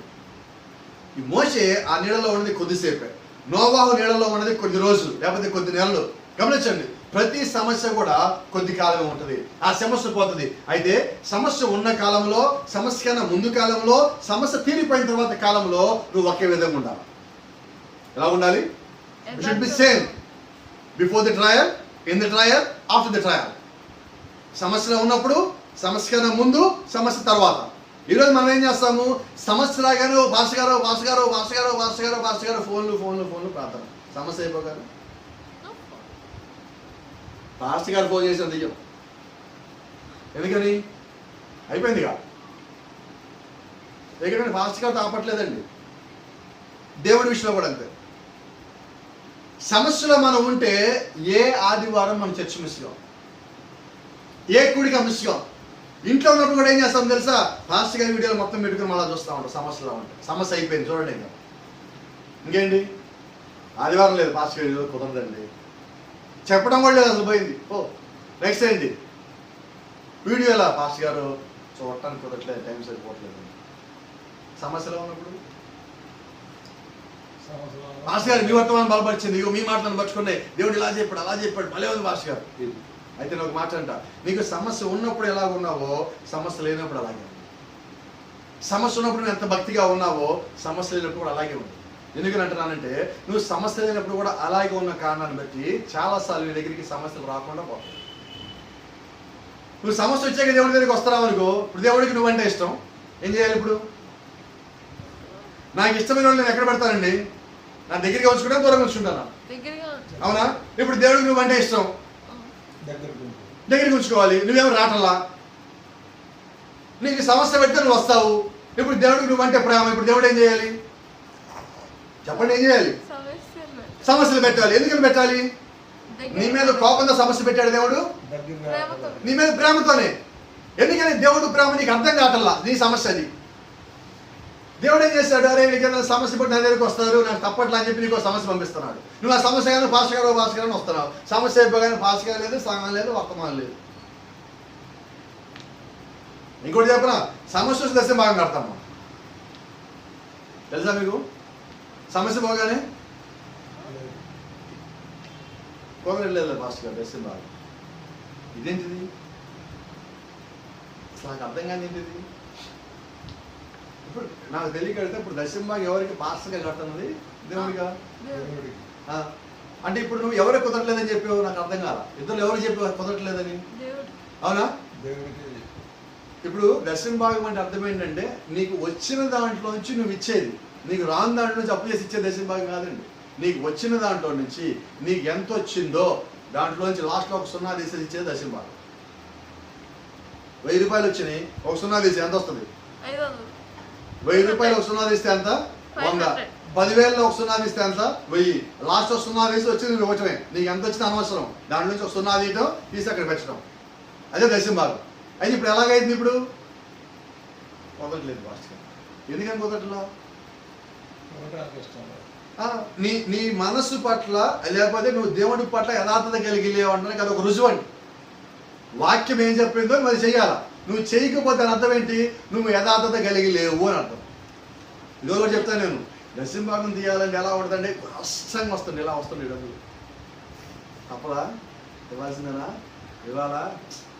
ఇస్తే ఇంకా కష్టమేమో, ఖర్చుండి ఏమో. నేను అంటాను, నిన్ను చూసేవాడికి నువ్వు ఇస్తున్నావు. గుర్తుపెట్టు, ఎవరికి ఇస్తున్నావు మనం? నీ రక్షణ ఇచ్చిన వాడికి, నీకు ఆశీర్వాదం ఇచ్చిన వాడికి, నిన్ను ఎత్తబడికి తీసుకెళ్లే వాడికి, నేను వాక్యం ద్వారా బలపరిచిన వాడికి నేను పుట్టిన మొదలుకొని ఈ రోజులో నువ్వు జీవించడానికి కారణమైన వాడికి నెలకి నువ్వు ఒక్కసారి ఇవ్వడానికి మన ప్రయత్నాలు ఎలా ఉంటాయి తెలుసా? ఈ చేతులు రావు, ఇక్కడ గుండెలోంచి కదలదు, మనసు అనిపించదు, ఇద్దాం జేబులో పెట్టుకొని కూడా తెచ్చి తిరిగి వెళ్ళేవాడు ఉన్నాడు. నా నేను ఒక విశ్వాసం వచ్చాడండి. మళ్ళీ ఈ మధ్య మళ్ళీ వస్తాను ఫోన్ చేశాడు. 3 నెలలు జేబులో దశంభాగం పెట్టుకొని తిరిగాడు. ఇవ్వాలా వద్దా ఇవ్వాలా వద్దా ఇవ్వాలా వద్దా అని. 3 నెలల తర్వాత ఒక రోజు మన ఇంట్లో కూర్చొని ఉన్నా, అక్కడ ఇంట్లో చర్చ్ కనిపిస్తామండి. ఆ చర్చిలో కనిపించాడు ఒక వ్యక్తి. ఇదేంటిది, ఎవడో పిల్లోడు మన చర్చిలో కూర్చున్నాడు, ఏమైనా పాడు చేయడానికి వచ్చాడు అని చెప్పి గబగబ బండేసిన వాడికి వెళ్ళాను. ఏంటి పిల్లోడు కూర్చొని చర్చిలో బాక్స్ పెట్టుకొని తల కింద పుస్తకాలు పెట్టుకొని పడుకొని ఉన్నాడు. ఏంటి నాన్న నువ్వు ఉన్నావేంటి ఇక్కడ అన్న? పాస్టర్ గారు మీరా, నాకు ఏం తోచట్లో వచ్చా అన్నాడు. అట్లా కాలేక నిజం చెప్పాను, నన్ను ఉద్యోగంలో తీసేశారు, అందుకని వచ్చాను. నేను అడిగా కారణం ఏంటి చెప్పాను. ఏది అర్థం కావట్లేదండి, నేను అన్నింటిలో కరెక్ట్గానే ఉన్నాను అన్నాడు. ఎంతకాలం నేను ఉద్యోగంలో జాయిన్ అయ్యాను? 3 నెలలు అయింది అన్నాడు. 3 నెలలు తీసేయడం ఏంటన్నా? అయితే అతను ఏం చెప్పాడు తెలుసా? 3 నెలల నుంచి పాస్టర్ గారు నా దగ్గర దశం భాగం పెట్టుకున్నానండి, మీకు ఇద్దామా వద్దా అని ఆలోచిస్తున్నానండి, ఇప్పుడు ఉద్యోగం పోయిందన్నాడు. ఇప్పుడు ఇస్తాను తీసుకోండి అన్నాడు. అతనికి తెలుసు, నాకు తెలుసు, అతని దగ్గర తీసుకోవాలి. నువ్వు ఇంత కష్టంగా ఇచ్చేటప్పుడు నా దశం భాగం అవ్వదు, కాబట్టి నీ దగ్గరే ఉంచుకో. కాదండి, నేను అంతకుముందు సంఘానికి వెళ్ళేవాడిని, ఆ పాస్టర్ గారు మీకు ఇవ్వద్దు అన్నాడండి.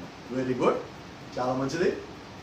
ఆ సంఘానికి వెళ్తానన్నావు కదా, నువ్వు అక్కడికి ఎందుకు వెళ్తారా? ఆ పాస్టర్ గారు సరైనడు కాదని అందుకని మానేశాను. మంచిది.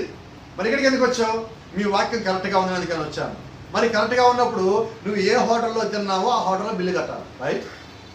ఈ హోటల్లో తిని అంతకుముందు హోటల్ దగ్గరికి వెళ్ళి నేను ఆ హోటల్లో తిన్నాను, అక్కడ బిల్లు కట్టాలా వద్దండి, వాడేమంటాడు, నువ్వు వాడు కట్టొద్దు అంటాడు. ఎందుకని? అసలు వాడు అతను తప్పుటోడనే ఇక్కడికి వచ్చావు నువ్వు. అతను రాంగ్ అని చెప్పి నువ్వు చెప్పిన కారణాలు 190 కారణాలు చెప్పొచ్చావు. ఇక్కడికి వచ్చాక నువ్వు మళ్ళీ అక్కడ మాట్లాడటం ఏంటి? నేను ఎప్పుడైతే మాట్లాడతా, నువ్వు ఒక సంఘానికి వచ్చాక ఈ సంఘానికి కాపురే నీకు ఆత్మీయమైన భర్త అయి ఉన్నాడు, మళ్ళీ నువ్వు అక్కడ సంబంధం పెట్టుకుంటే అర్థం ఏంటి? అది ఆత్మీయ వ్యభిచారం. ఒక విశ్వాసి 2 సంఘాలకు ఎలాగెళ్తాడు? ఒక విశ్వాసి 2 కాపుల కింద ఎలాగుంటాడు? నువ్వు ఏ సంఘంలో ఉన్నావో ఆ సంఘ కాపురే నీ కాపురై ఉన్నాడు. నువ్వు అక్కడి నుంచి బయటకు వచ్చావు, ఇక నీకు దానికి సంబంధం లేదు, ఇక ఇక్కడే ఉండు. ఇక్కడుండి అక్కడికి వెళ్ళటం ఏంటి? మళ్ళీ అక్కడుండి ఇక్కడ రావటం ఏంటి? ఇక్కడుండి చూడండి, విశ్వాసులు ఉంటారు ఇక్కడ సంఘంలో ప్రసంగం మొత్తం విని ఇంకో పాస్టర్ గారు ఫోన్ చేస్తారు, పాస్టర్ గారు మా పాస్టర్ గారు ఫోన్ చేశారండి, ఆయన ఫోన్లో సలహాలు ఇస్తాడు. ఇదేంటి? అసలు నీ దగ్గర ఆ పాస్టర్ గారి ఫోన్ నెంబర్ ఎందుకు ఉంది? నాకు అర్థం కాదు ఇప్పటికి. అసలు ఆ పాస్టర్ గారు నీకెందుకు ఇచ్చారు ఫోన్ నెంబరు? గమనిస్తున్నారా? నువ్వు దేవుడి పట్ల యథార్థతగానే కలిగి ఉంటే నువ్వు ఉన్న సంఘం పట్ల యథార్థత కలిగి ఉంటావు, నువ్వు ఉండే సేవకుడి దగ్గర యథార్థత కలిగి ఉంటావు, నీ కుటుంబంలో నువ్వు యథార్థత కలిగి ఉంటావు. కాబట్టి గమనించండి, ప్రతి దానికి అక్కడ యథార్థత అవసరమై ఉండదు. ఎంతైతే నువ్వు యథార్థత కలిగి ఉన్నావో దానికి తగినట్టుగానే నువ్వు దీవించబడతావు, దానికి తగినట్టుగానే నువ్వు ఆశీర్వదించబడతావు, దానికి తగినట్టుగానే నువ్వు శక్తిని కూడా కలిగి ఉంటావు, దానికి తగినట్టుగానే నువ్వు దేవుడి యొక్క ఆత్మను పొందుకుంటావు, దానికి తగినట్టుగానే నీ లోపల నుంచి ప్రభువైన యేసుక్రీస్తు అందరికీ కనిపిస్తావు.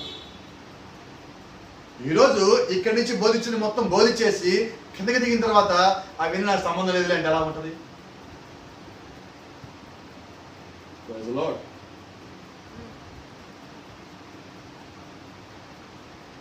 ఇంకోటి సంగతి నాకు తెలియదు, నా వల్ల కాదు.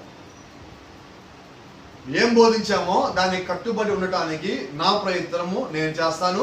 మళ్ళా నేను దేవుడు దయ్యా నా ప్రయత్నం సరిపోదేమో, నువ్వు ఖచ్చితంగా సహాయం చేస్తే తప్ప నేను పరిపూర్ణంగా అవ్వలేను. కొన్నిసార్లు నేను బోధించి అటు ఇటుగా ఉండొచ్చు, తర్వాత జీవించే విషయంలో నాకు అక్కడ సహాయం చేయ ప్రభు అని చెప్పి ఆయన అడుగుతూ ఉండటమే.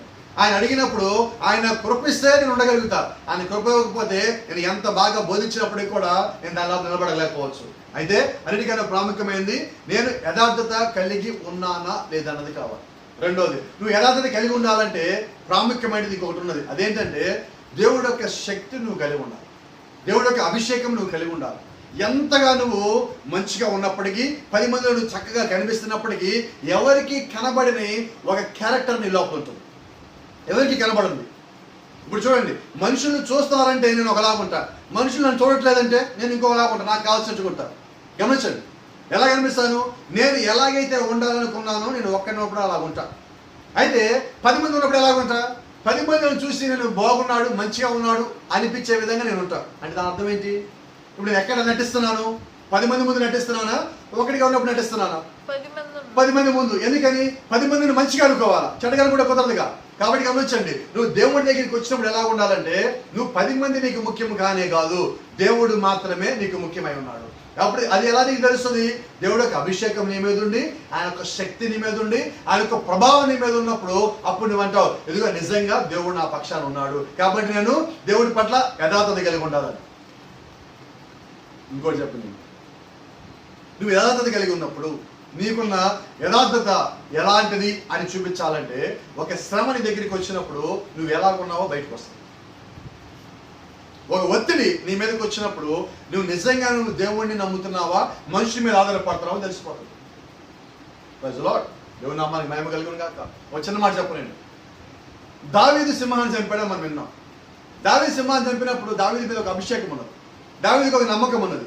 ఈ నిజంగా ఈ అభిషేకం వచ్చింది దేవుడి దగ్గర నుంచే, నా దగ్గర నుంచి కాదు అని నమ్మకం కలిగి ఉన్న కారణం చేత ఎలిదాన్ని చంపగలిగాడు. ఎందుకని? దావీదు తన మీద ఉన్న అభిషేకం పట్ల ఒక యథార్థత, ఒక నిశ్చయత కలిగి ఉన్నాడు. దాన్ని నమ్మాడు కాబట్టి అతను దాన్ని పొందుకున్నాడు. సింహాల గోళ తీసుకెళ్లి దానియేలు పడేశాడు. దానియేలు పడేసినప్పుడు దానియేలు ఏం చేశాడు? బయట లోకాన్ని మెప్పించాలంటే, చుట్టుపక్కల మనుషులు మెప్పించాలంటే దానియేలు కూడా ఆహా ఓహో రాజా అంటే సరిపోయేది, ఆయన అనలేకపోయాడే. ఎందుకని? ఈ 10 మంది మెప్పు పొందే కన్నా, రాజు మెప్పు పొందే కన్నా నేను దేవుడి మెప్పు పొందేనే మేలు కదా. ఈరోజు సంఘస్థులు ఉంటారు కొన్ని చోట్ల, మా పాస్టర్ గారికి ఈ పాట అంటే బాగా ఇష్టం. ఎవరికి ఎవరికి పాస్టర్ గారికి ఇష్టమా? దెయ్యమా? ఎవరికి ఇష్టం? పాస్టర్ గారికి ఇష్టాలు ఏం లేవు. ఒకవేళ పాస్టర్ గారికి ఇష్టం నువ్వు చేస్తున్నావు అంటే సమస్య ఈ లోపల ఉన్నది, దాన్ని ఖండించట్లేదా? ఆ పాస్టర్ లోపల సమస్య ఉన్నది. ఏం చేయాలి? ఎవరికి ఇష్టం ఈ పాట? దేవుడికి ఇష్టం. ఈ పాట పాడుతుంటే దేవుడు యొక్క ఆత్మ నా మీదకి వస్తుంది, అది నువ్వు కావాలి. ఈ పాస్టర్ గారు పాడితే, ఈ పాట పాడితే మా పాస్టర్ గారికి భలే ఇష్టం అంటే నేను కొంతమంది చెప్పడం అలాగే. అక్కడే చెప్పేవాడిని, పాస్టర్ గారి కోసం నచ్చుతో నువ్వు పాట పాడా నువ్వు నరకానికి పోతావు అంటారు. పాస్టర్ గారు పరలోకం తీసుకుపోరండి, దేవుడి వాక్యం మాత్రమే పరలోకం తీసుకుపోతుంది. కాబట్టి పాస్టర్ గారి పట్ల యథార్థత కలిగి ఉండు. అయితే అన్నిటికన్నా ప్రాముఖ్యమైన యథార్థత నువ్వు దేవుడి పట్ల నువ్వు కలిగి ఉండు. ఇప్పుడు దానియేలు దాన్నే కలిగి ఉన్నాడు. ఆ కారణం బట్టే దానియేలు దగ్గరికి దేవుడు తన యొక్క దూతని పంపించాల్సి వచ్చింది. ఏ ఒక్క సింహము నోరు తెరిచినప్పటికీ కూడా దానియేలు తాగలేకపోయింది. ఎందుకని? ఆ సింహం యొక్క శక్తి సరిపోలా. దావీదు దగ్గర ఒక సింహం యొక్క శక్తి దావీదు మీద పనిచేయాల. అయితే దానియేలు మీద సింహాలు గుహలో పడేశారు. సింహాల గుహలో ఉన్న సింహాలన్నిటి యొక్క శక్తి కూడా దానియేలు తాగలేకపోయింది. ఎందుకని? దానియేలు దేవుడి పట్ల యథార్థత కలిగి ఉన్నాడు. ఈ స్టాండ్ ట్రూ టు గాడ్. అతడు దేవుడి పట్ల యథార్థత కలిగి దేవుడి పక్షం నిలుచున్నాడు. కాబట్టి ఇప్పుడు దేవుడు ఏం చేశాడు? ఆయన్ని కాపాడుకున్నాడు. మనకు తెలుసు, బైబిల్లో మనం చదువున్నాం. శద్రకు, మేషకు, అబేద్నెగో వీళ్ళ ముగ్గురు ఏం చేశాడు? ఒక విగ్రహాన్ని పెట్టమన్నారు. ఆ విగ్రహాన్ని పెట్టి ఆ విగ్రహానికి ముగ్గురిని మొక్కమన్నారు. ఈ ముగ్గురు అన్నారు మేము మొక్కమన్నారు. ఎందుకని మొక్కమన్నారు? మేము మా దేవుడి పట్ల యథార్థత కలిగి ఉన్నాం కానీ ఈ బొమ్మ పట్ల కాదు. ఏ బొమ్మ అది? దానియేలు బొమ్మ. శద్రకు, మేషకు, అబేద్నెగో వీళ్ళు ముగ్గురు. ఆ 4వ వ్యక్తి ఎవరు? ఆ బొమ్మ ఎవరిని పెట్టారు? దానియేలు. విగ్రహం రూపమేమో దానియేలు, దాని పేరేమో బెల్తషాజరు. ఆ రాజు యొక్క నెబుకద్నెజరు ఆరాధించే రాజు యొక్క దేవత పేరు బెల్తషాజరు, రూపమేమో దానియేలు. ఈరోజు ఏం చేశారు? వర్తమానం చేసి అనిపించారు, తీసుకొచ్చి విగ్రహాలు తయారు చేశారు. ఇక్కడ కూడా తీసుకొచ్చి అగ్నిస్తంభాన్ని చూపించాల్సింది పోయి ప్రవక్తను చూపిస్తారు తీసుకొచ్చి. మొత్తం ఒక మనిషిని చూపిస్తారు. అక్కడ మనుషుని కాదండి, ఈ మనుషునికి దేవుడు తోడుగా ఉండడం చూపించాలి. ఈయన భూ సంబంధమైన దూత, పర సంబంధమైన దూత ఈయన నడిపిస్తాడని చూపించాలా. ఆ పైన అగ్నిస్తంభం తీసేస్తారు, ఈ ముఖాలు పెట్టుకుంటున్నారు. ఇంకా పెరిగిపోయాడు. ఇంకోటి మేఘం వేసి మేఘాలలో ముఖాలు పెట్టుకుంటున్నారు. ఇంకోటి అగ్నిస్తంభం అలాగే ఉంచి కింద ప్రవక్త ఫోటో తీసి వాళ్ళ ఫోటో పెట్టుకుంటున్నారు. ఏంటిది? అక్కడ రాజు పెట్టిన ఆ విగ్రహానికి ఇప్పుడు పెట్టుకుని ఈ విగ్రహానికి తేడా ఏంటి? మనుషుల మెప్పు కోసం. ఆ రాజు విగ్రహం ఎందుకు చేయించాడు? మనుషుల మెప్పు కోసం. ఆ రాజు చేయించలేదండి, చుట్టుపక్కల మొత్తం కలిసి ఆ విగ్రహం చేయించాడు. ఆ రాజుకి అలా చెప్పారు. ఈరోజు కూడా అంతే. చుట్టుపక్కల చెప్పగా 4 మాటలు చెప్పగా వీళ్ళు మారిపోతున్నారు. ఎవడు చెప్పినా నువ్వు దేవుని వాక్యం ప్రకారం కూడా నువ్వు మారవు. నువ్వు దేవుడు వాక్యం పట్ల యథార్థతగా ఉంటే 100 మంది కాదు 1000 మంది నువ్వు మార్చా నువ్వు మారవు. చూడండి, బైబిల్ ఆదామును మార్చగలరా? బైబిల్లో మోషేని మార్చగలరా? బైబిల్లో దానియేలు మార్చగలరా? బైబిల్లో దావీదుని మార్చగలరా? బైబిల్లో పౌలు మార్చగలరా? అలాగే ఈ కాల వర్తమాన విశ్వాసిని కానీ సేవకుడిని కానీ నిజంగా నిలబడిన వాడిని ఎవడో మార్చలేడు. ఏమి చెప్పి నేను దారి తప్పించలేడు. ఎందుకని ప్రవక్త అన్నాడు చూడండి, nobody can deceive the bride of Jesus Christ. యేసుక్రీస్తు యొక్క వధువుని ఎవడు మోసగించలేడు. మోసపోయేది వధువు కాదండి. బ్రదరు వాడు అట్ట అన్నాడు బెదరు, ఇట్ట అన్నాడు బెదరు, నేను ఇట్ట అయిపోయాను బెదరు, అట్ట అయిపోయాను బెదరు అన్నావంటే అసలు నీ దగ్గర దేవుడు ఆత్మే లేదండి. వేరే వాడంటే వాళ్ళు నువ్వు అయిపోవడం ఏంటి? వేరే వాడంటే వాళ్ళు నువ్వు మాట్లాడటం ఏంటి? అసలు నువ్వు ప్రార్థన చేసావా? దేవుడిని అడిగావా? ఎవరిని అడగావా? నువ్వు ఫస్ట్ దేవుడిని అడగా.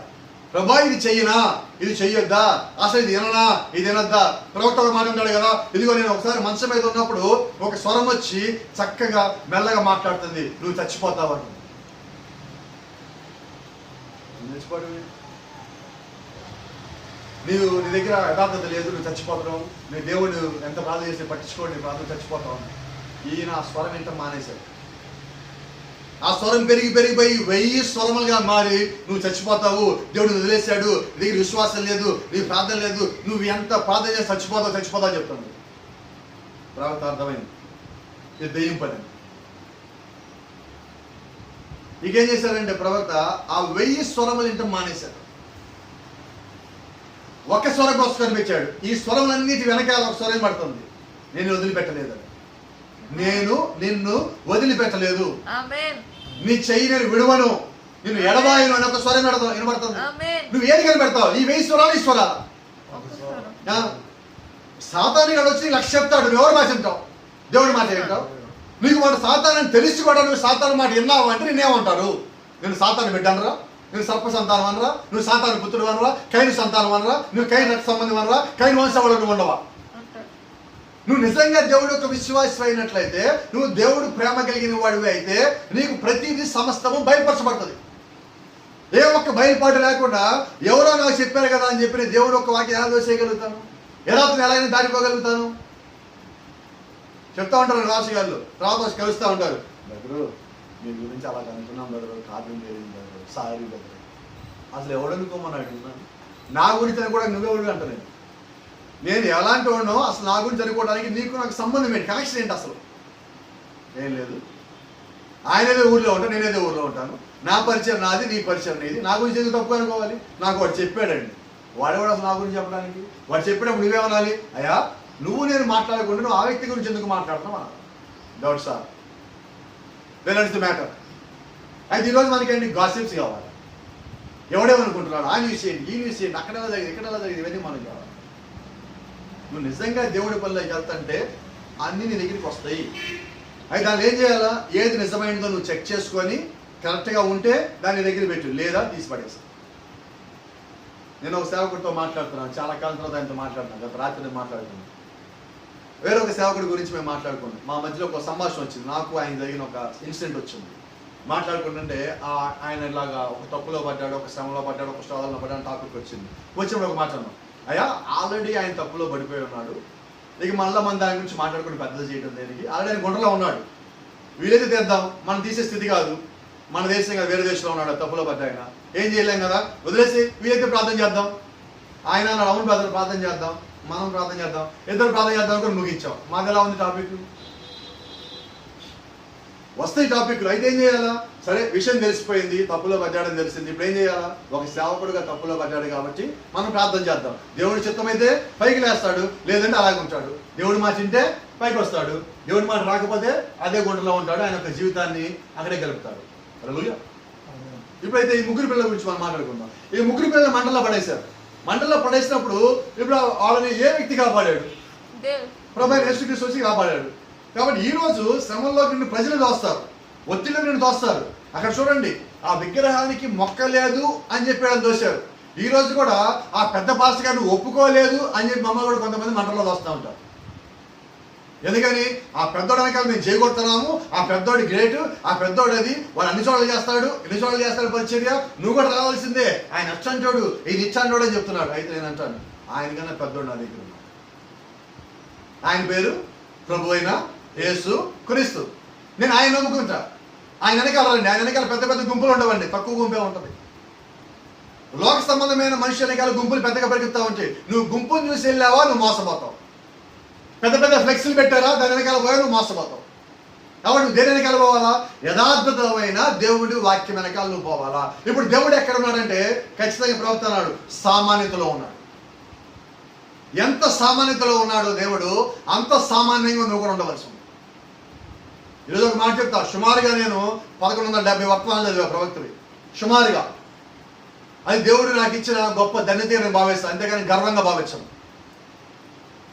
మరి ఈరోజు 10 వర్తమానాలు మాట్లాడినాడు కూడా, 10 వర్తమానాలు చదివినాడు ఎలా ఉన్నాడంటే అసలు ఇక నాకు తప్ప ఇంకేమి తెలియదు ప్రపంచాలు అంటుకున్నాడు ఒకటి. మేమంటే అయ్యా నాకు కొద్దిగా తెలుసు, నాకు తెలిసినంత నీకేమన్నా చెప్తా, లేదంటే నీ దగ్గర నేర్చుకుంటా. ప్రతి ఒక్కరు అదే మాట మాట్లాడతా, నాకే తెలియకపోతే నీ దగ్గర నేను నేర్చుకుంటా. చెప్పు. ఈరోజు సూటిగా మన దగ్గరికి వాక్యం ద్వారా రాలేక, వర్తమానం ద్వారా రాలేక, కరెక్ట్గా ఉన్నామని చెప్పి భయంతో వాళ్ళు ఏం చేస్తారంటే వంకర టెంకర్గా మాట్లాడుతూ ఉంటారు. ఎలా చెప్పడం వంకర టెంకర్లు అంటే, వీళ్ళు ల్యాప్టాప్లు పెట్టుకుని ప్రసంగాలు చేస్తారు. ఏంటో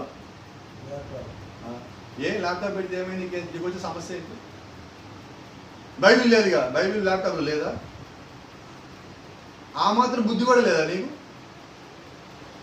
ల్యాప్టాప్లో బైబిల్ ఉంటుందని ఇంగిది జ్ఞానం కూడా లేకపోతే ఏం చేయాలా? మొబైల్ ఉండదు, మొబైల్లో బైబిల్ లేదు. ఈ బైబిల్కి ఆ బైబిల్ తేడా ఉన్నది. నువ్వు పుస్తకంలో పట్టుకున్న దానికి, మొబైల్లో ఉన్నదానికి, ల్యాప్టాప్లో తేడా ఏంటి? నేను దీన్ని వేరే దానికి ఏదైనా వాడితే అప్పుడు నువ్వు అడుగు, బ్రదరు నువ్వేంటి దాన్ని తప్పుగా వాడుతున్నావు అని వాడికి నేను సమాధానం చెప్తా.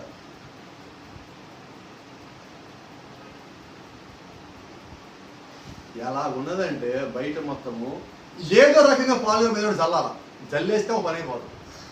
వచ్చేస్తున్నాడు అయినా అన్ని సార్లు వచ్చేస్తున్నాడు. నేను ఎందుకు వస్తాను? అన్ని చోట్ల కావాల్సిన పని ఉంది నాకు. దేవుడు నాకు ఎక్కడ ప్రజలు ఇచ్చాడో అక్కడికి వస్తాను. నేను ఎక్కడ ఆహ్వానించబడాలో అక్కడికి వస్తాను. ఇంకొకటి సరే, సందర్భం వచ్చింది కాబట్టి పాస్టర్ గారు మాకు డేట్లు కావాలి. నేను అంటారు అయ్యా ప్రార్థన చేస్తాను. ప్రార్థన చేస్తేనే దేవుడు నాకు చెప్తాను ఇస్తాను. ఒక మాస్టర్ గారు ఫోన్ చేశారు, 2 సార్లు డేట్లు అడిగాడు నన్ను, 2 సార్లు ప్రార్థన చేశారు. దేవుడు నాకు ఇవ్వమని చెప్పాలా? అయ్యా చెప్పయ్యా దేవుడు నాకు 2 సార్లు ఇవ్వద్దని చెప్పాడు, వదిలేయాలి. ఇప్పుడు ఆయన ఏం చేశాడు? పాలు గారు పెద్దోడు మా దగ్గరికి రాడు. ఇదేంటిది? నేను చెప్పింది ఏంటి నీకు? నేను ప్రేయర్ చేస్తానన్నాను, దేవుడు నేను వెళ్ళొద్దని చెప్పాడు. నీకు అదే మాట చెప్పాయా దేవుడు నేను బాగుతాను, నేనేం చేయలేను. ఇప్పుడు నువ్వేం చెప్పాలా? పాలు గారు ప్రార్థన చేశారంట, దేవుడు మన దగ్గర రావద్దన్నాడంట, మళ్ళీ ఎదురుంటే సరి చేసుకోవాలి, మనం ప్రార్థన చేద్దాం అన్నాడు నిజమైన సేవకుడు అయితే. లేదా పాలు గారు ఎందుకు వద్దన్నాడో ఆ దేవుడికి బయలుపరచాలి, ఆయనకైనా కానీ మనకైనా బయలుపరచాలి కానీ ప్రార్థన చేయన్నాడు. అంతేగాని ఇప్పుడు ఏం చేసావు? పాలు గారు మన దగ్గర రాలేదు కాబట్టి ఈ పాలు గారి మీద దాడి చేద్దాం, ఈ పాలు గారు శత్రువు, పాలు గారు ఎనిమి, పాలు గారు ఇది, పాలు గారు అది అయిపోయింది. ఇప్పుడు ఆయన యొక్క పరిచయం అంతా ఏంటి? పాలు గారి మీద పరిచయం. ఇప్పుడు యేసుక్రీస్తు పరిచయం పోయింది. ఇప్పుడు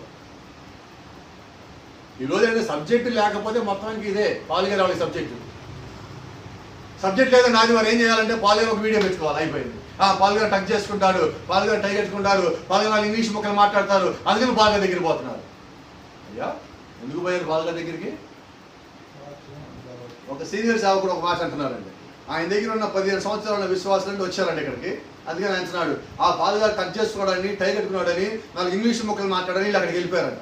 అంటే 15 ఏళ్ల నుంచి నువ్వు వాళ్ళకి ఏం బోధించావంటే టై కట్టుకొని, టచ్ చేసుకొని, 4 ఇంగ్లీష్ ముక్కలు మాట్లాడి వాళ్ళ దగ్గరికి వెళ్ళిపోయి అంత బలహీనంగా ఉంది నీ బోధ. నీకు ఎందుకు నువ్వు సేవ చేయటం? నువ్వు దేనిలో బలపరిచినట్టు వాళ్ళని?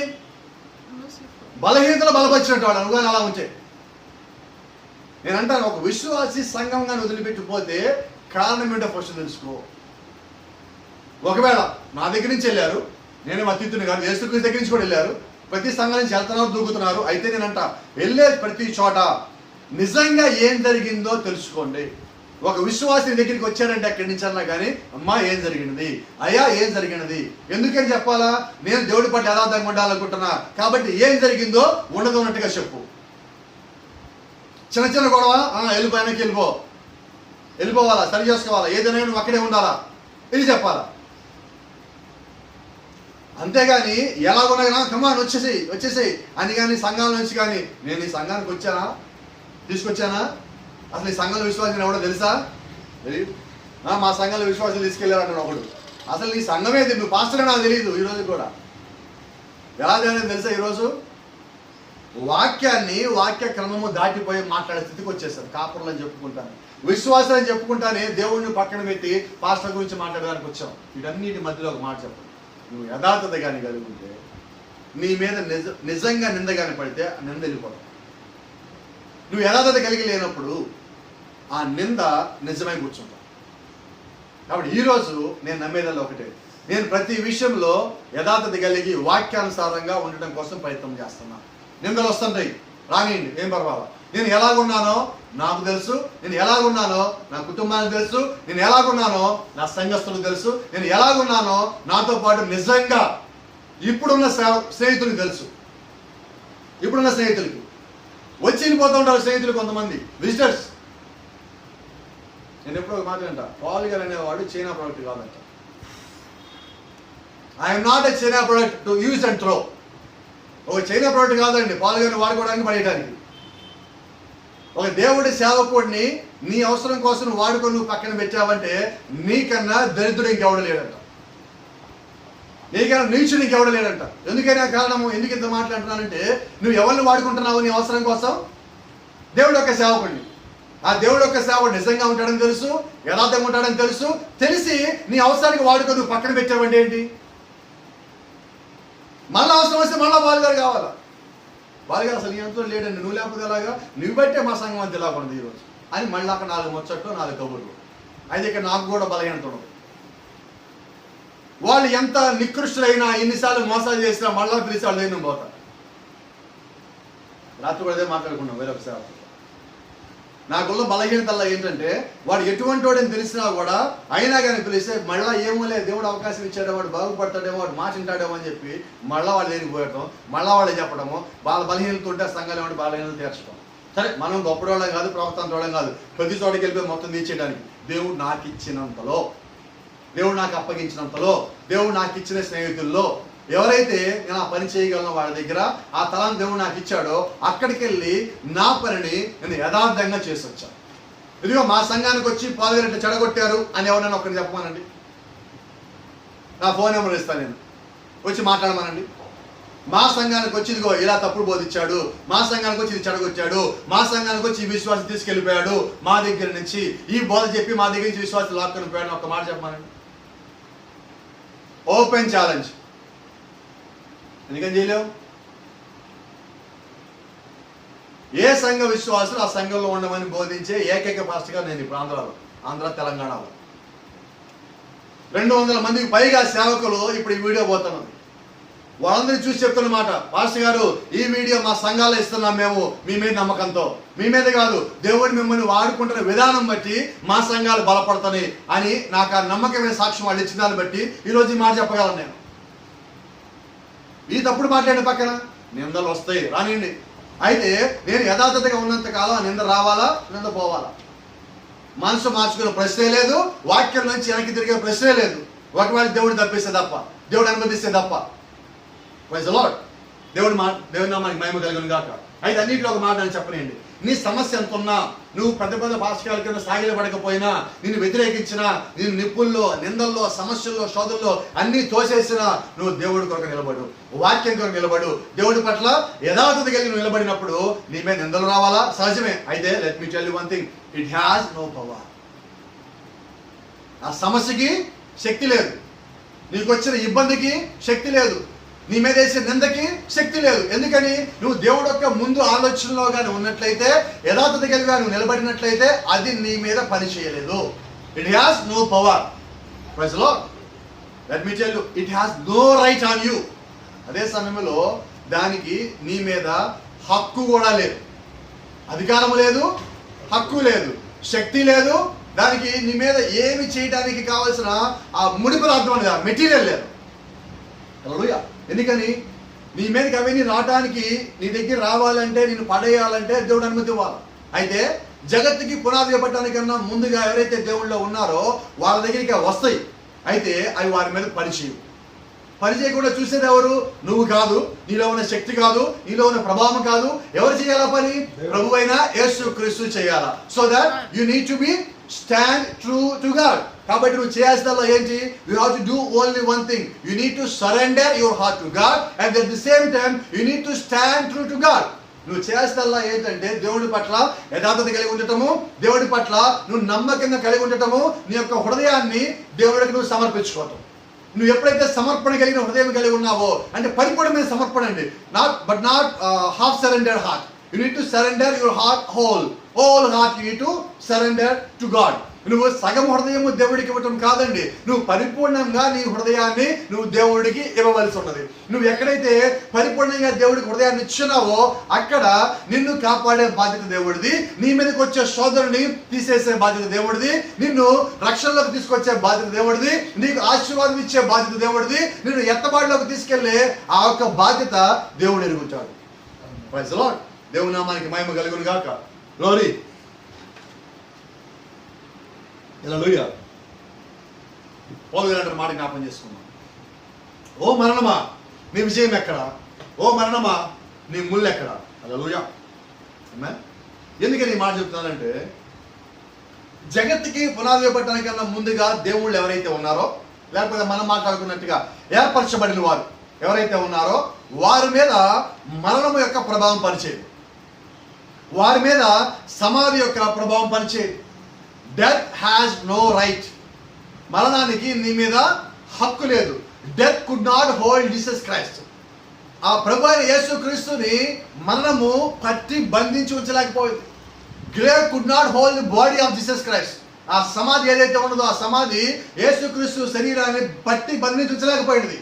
అయితే ఒక మాట చెప్పనండి, ఇప్పుడు ఇక్కడ యేసుక్రీస్తు శరీరము సమాధిలో ఉన్నదా? సమాధిలో వాళ్ళు పెట్టినప్పుడు ఆ సమాధిలో యేసుక్రీస్తు శరీరం ఉన్నది. ఆ శరీరంలో ఎవరున్నారంటే ఈ కాలపు వధువు ఉన్నది. ఏమా ఎందుకున్నదంటే ఈ కాలము వధువు నిమిత్తము ఆయన యొక్క శరీరము శ్రమలు పొందనది, గాయాలు పొందనది. ఆ గాయముల చేత శోధనల చేత వధువు కడగబడినది. ఇప్పుడు మనం ఎలా ఉన్నాము? గొర్రె పిల్ల రక్తములో వారి యొక్క వస్త్రం ఉదుకొని తెలుపు చేసుకుని వారి శ్రమంలో వచ్చిన వాళ్ళు. అయితే మనము గొర్రె పిల్ల రక్తము కాచేటప్పటికి ఆయనలో ఉన్నాము. కాబట్టి ఇప్పుడు ప్రభువైన యేసుక్రీస్తు రక్తం కాచినప్పుడు మనము ఆయన లోపల ఉన్నాము. కాబట్టి ఇప్పుడు ఆ శరీరంలో ఎవరు ఉన్నారంటే మనం ఉన్నాం. హల్లెలూయా. కాబట్టి ఆ శరీరంలో ఎవరైతే ఉన్నారో వాళ్ళు యథార్థత కలిగి ఉంటారు, వాళ్ళు ఆయన ఒక ఆలోచనలో ఉన్నారు, వాళ్ళు ముందు నిర్ణయంలో ఉన్నారు, వాళ్ళు జగత్తుకి పునాది వేయబడటానికన్నా ముందు వారిలో ఉన్నారు. కాబట్టి వారు మాత్రమే దేవుళ్ళలో యథార్థత కలిగి ఉంటారు.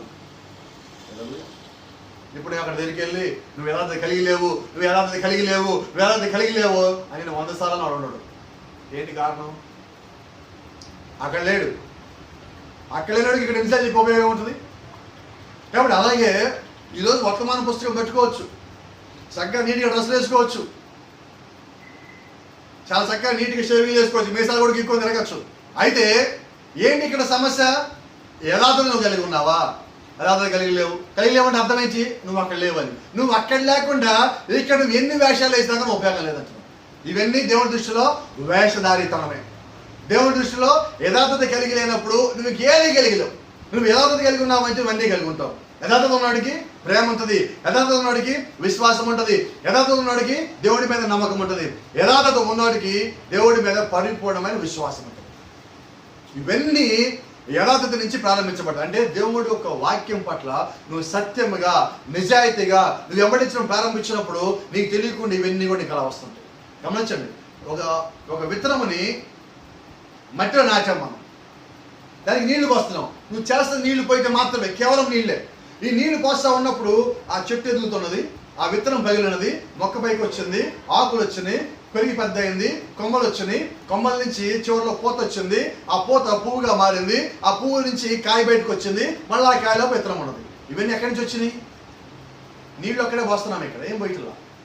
అలాగే నీకు వాక్యం రోజు ఇస్తున్నాం నీకు. ఆ వాక్యం తీసుకున్నప్పుడు నీలో ఉన్న మొత్తము ఆ జీవం మొత్తం బయటకు వచ్చి నీ గుణలక్ష్యం ఏది అది బయటకు వచ్చి అది చెట్టు చివరికి బయటకు వచ్చి కనిపిస్తుంది, పరిపూర్ణం అవుతుంది. కాబట్టి ఈరోజు గమనించండి, నీలో ఏమున్నదో అదే బయటకు వస్తుంది, ఆ గుణలక్షణమే బయటకు వస్తుంది. ఒకవేళ యేసుక్రీస్తు యొక్క గుణలక్షణంగా నీ లోపల ఉంటే అదే బయటకు వస్తుంది. నీ లోపల వేషధారితనం ఉంటే అదే పరిపక్వతకు వచ్చి బయటకు వస్తుంది. అది కాకుండా వేరేది రాలేదు. అయితే లెట్ మీ టెల్ యు, నువ్వు నిజంగా క్రీస్తులో ఉన్నప్పుడు, యథార్థత కలిగి ఉన్నప్పుడు, వాక్యపక్షం నిలబడతా ఉన్నప్పుడు, ఎక్కడ ఉన్నా నిన్ను కాపాడే బాధ్యత దేవుడిదని మనం చెప్పుకున్నాం. యథార్థత కలిగి ఉన్నప్పుడు ఎటువంటి స్థితిలో మంటల్లో పడేసినప్పుడు దేవుడు వచ్చాడు, గుహలో పడేసినప్పుడు దేవుడు వచ్చాడు, దావీదు యుద్ధానికి వెళ్ళినప్పుడు గొలియాతు దగ్గరికి దేవుడు వచ్చున్నాడు, ప్రతి సమయంలో దేవుడు కనిపిస్తున్నాడు. ఆ చిన్న పెట్టెలో పంపించినప్పుడు మోషేని దేవుడు అక్కడికి వచ్చున్నాడు. అలాగే ఈరోజు అనగా వాళ్ళందరూ ఏంటంటే పాత నిబంధనలో ఛాయలు. ఇప్పుడు మనం ఏమై ఉన్నాము? మనము ఛాయలు కాదండి. ఇప్పుడు మనం ఏమన్నాము? మనం అసలై ఉన్నాం. మనందరి నిమిత్తము దేవుడు అక్కడ మాదిరిలు ఇచ్చాడు. ఆ మాదిరిలోంచి ఇప్పుడు మనల్ని నేర్చుకొని మనం అసలైన వారిగా తయారవుతున్నాం. కాబట్టి ఈ రోజు బైబిల్ చెప్తా ఉన్నది, దేవుడు నీకు ఇచ్చిన వాగ్దానం ఏంటి? No shall gate prevent against you. ఏ ఒక్క ద్వారము కూడా నీ ఎదుట నిలబడదు. ఎప్పుడు నిలబడదు? మనం అనుకున్నట్టుగా యథార్థత కలిగి ఉండి, నమ్మకం కలిగి ఉండి, విశ్వాసం కలిగి ఉండి, వర్తమానం కలిగి ఉండి, నువ్వు ఒక క్రమం కలిగి ఉండి నిలబడినప్పుడు నీ ఎదుట కేవలం పాతాళంలో ఒక ద్వారంలే కాదండి. ప్రవక్త అంటున్నట్టుగా చూడండి, everything that comes from the hell is against you. ప్రవక్త అన్నాడు, పాతాళం నుంచి పైకి వచ్చే ప్రతి ఒక్కటి కూడా నీకు వ్యతిరేకంగా ఉంటుంది.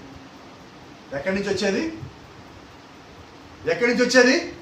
పాతాళం నుంచి వచ్చే ప్రతి ఒక్కటి కూడా నీకు వ్యతిరేకంగా ఉంటుంది. నీకు అంటే ఇన్ ద సెన్స్ ఏర్పరచబడిన వారికి, నీకు అంటే దాని అర్థం ఏంటంటే వాక్యంలో ఉన్న వారికి, నీకు అంటే ఏంటో తెలుసా, ఇక్కడ యథార్థత కలిగి ఉన్న వారికి వ్యతిరేకముగా. కాబట్టి యథార్థత కలిగిన వారికి వ్యతిరేకంగా ఉండేది ఎక్కడి నుంచి వచ్చింది? పాతాళం నుంచి. ఈ యథార్థత ఎక్కడి నుంచి వచ్చింది? పరలోకం నుంచి. అంటే పరలోకం నుంచి వచ్చిన దానికి పాతాళం నుంచి వచ్చింది వ్యతిరేకమైనది. కాబట్టి నువ్వు వాక్యంలో నిజంగా నువ్వు నిలబడినప్పుడు నీకు వ్యతిరేకంగా ఉండేవాడు ఎవడు? పాతాళం నుంచి వచ్చినవాడు, కింద నుంచి వచ్చినవాడు. కాబట్టి నీ కింద నుంచి వచ్చిన వాడు నువ్వు భయపడాల్సిన పని లేదు. వాడు ఎక్కడి నుంచి వచ్చాడు? పాతాళం నుంచి. వాడు ఎక్కడికి పోతాడు? పాతాళానికి. నువ్వెక్కడి నుంచి వచ్చావు? పరలోకం నుంచి. నువ్వెక్కడికి పోతావు? పరలోకానికి పోతావు. పరలోకానికి పోయేవాడి దగ్గర పాతాళం దగ్గర ఉన్నవాడి శక్తి పనిచేయదు. కాబట్టి పాతాళ లోక ద్వారములు నీ ఎదుట అనగా పరలోకం నుంచి వచ్చిన వాడి ఎదుట నిలువజాలవు. నీ ఎదుట అనగా యథార్థత కలిగిన వాడి ఎదుట ఈ పాతాళ లోక ద్వారములు నిలువజాలవు. దేవుని నామానికి మహిమ కలుగును గాక. ప్రభువు అన్నాడు, 20 crores of evil spirits are in Euphrates was released against you. 20 కోట్ల దయ్యాలు నీకు వ్యతిరేకముగా పాతాళంలో నుంచి, ఏదంటే యూఫ్రటీస్ నదిలో నుంచి బయటికి వదిలివేయబడ్డాయి. ఇవన్నీ ఏం చేసే ప్రభుత్వం మాట అంటాడు, all their guns are pointing you. 20 కోట్ల దయ్యాలు ఏం చేసి తెలుసా? ఇప్పుడు వాక్యం పట్ల ఎవరైతే యథార్థత కలిగి ఉన్నాడో, నిజంగా సేవ చేస్తున్నాడో, నిజంగా విశ్వాసం ఎదుగుతున్నాడో వాడి వైపు 20 కోట్ల దయ్యాలు ఇప్పుడు గన్ను గురిపెట్టినాయి. అంటే ఇప్పుడు నీ మీద దృష్టి ఎంతమంది ఉన్నది? 20 కోట్లు, 2-3 నిన్ను అంటున్నారు, 20 కోట్లు అయితే కనబడుతున్నాయి. కాబట్టి ఇప్పుడు ఎలా ఉన్నాం మనం? ఇంకోటి చెప్పనా, నీకు అది ఫుల్ సెక్యూరిటీ. Z+ కాదు ఇది, A to Z+ ఇది సెక్యూరిటీ. 20 కోట్ల మంది నువ్వేం చేస్తావు చూస్తున్నారు ఇలాగా. అంటే 40 కోట్ల కళ్ళు నిన్ను చూస్తున్నాయి. ఎట్లాంటి జీవితం నువ్వు జీవిస్తాను చూసావా? ఈరోజు కొంతమంది ఉన్నారు, మీకు తెలుసా కదా, బకాసుడి పేరున్నారా? బకాసుడు అంటే కుంభాలు తింటాడు బకాసుడు అంటారు. ఇంత తింటుంటాడు బకాసుడు అంటారు. ఇంకోటి ఆయన మైకాసురులు అంటారు. మైకాసుడు అంటే తెలుసా మీకు? మైకు పెట్టుకుంటే వదలరు. మైకు పెట్టుకుంటే వదలరు. 2 గంటల 3 గంటల 4 గంటలు అయిపోయారు, చచ్చిపోయారు, పడిపోయారా, వాళ్ళు సొమ్మసిల్లి పోయినా కూడా ఈ మైక్ వదలడు. వీళ్ళు మైకాసురులు అంటారు. ఈ మైకాసులకి ఏం కావాలి? నన్ను ఎంతమంది చూస్తున్నారు, నా చుట్టూ ఎంతమంది ఉన్నారు, నాకు ఎంతమంది ఆ ప్రభావం ఎలా ఉన్నది అనేది మైకాసురుడు యొక్క దృష్టి. వాళ్ళ తెలియట్లా మనల్ని ఎంతమంది చూస్తున్నారు? 20 కోట్ల మంది. అయితే ఈ 20 కోట్ల మంది లెక్క కాదు, కానీ ఈ 20 కోట్ల కన్నా పైన 2 కళ్ళు మనం చూస్తాం. 2 కళ్ళని గమనిస్తాం. ఆ 2 కళ్ళు నాకు ప్రాముఖ్యం. ఈ 20 కోట్ల నా లెక్క కాదు. ఇంతమంది ఉన్నారా నాకు ఫాలోవర్స్ అనుకుంటే నష్టమే. జింక అనుకుంటుంది, వెనకాల చూసి అబ్బా వెనకాల సింహం వస్తుంది చూసావా, నాకు పేరు పెట్టదు మామూలు ఏమనుకుంటుంది. వెనక వచ్చే జింక దేనికి? జింక వెనకాల సింహం ఎందుకు వస్తుంది? అబ్బా వెనకాల భలే ఉండాలి ఫాలోవర్స్ అనుకుంటే ఎలా ఉంటుంది, దగ్గరికి వచ్చే తెలుస్తుంది.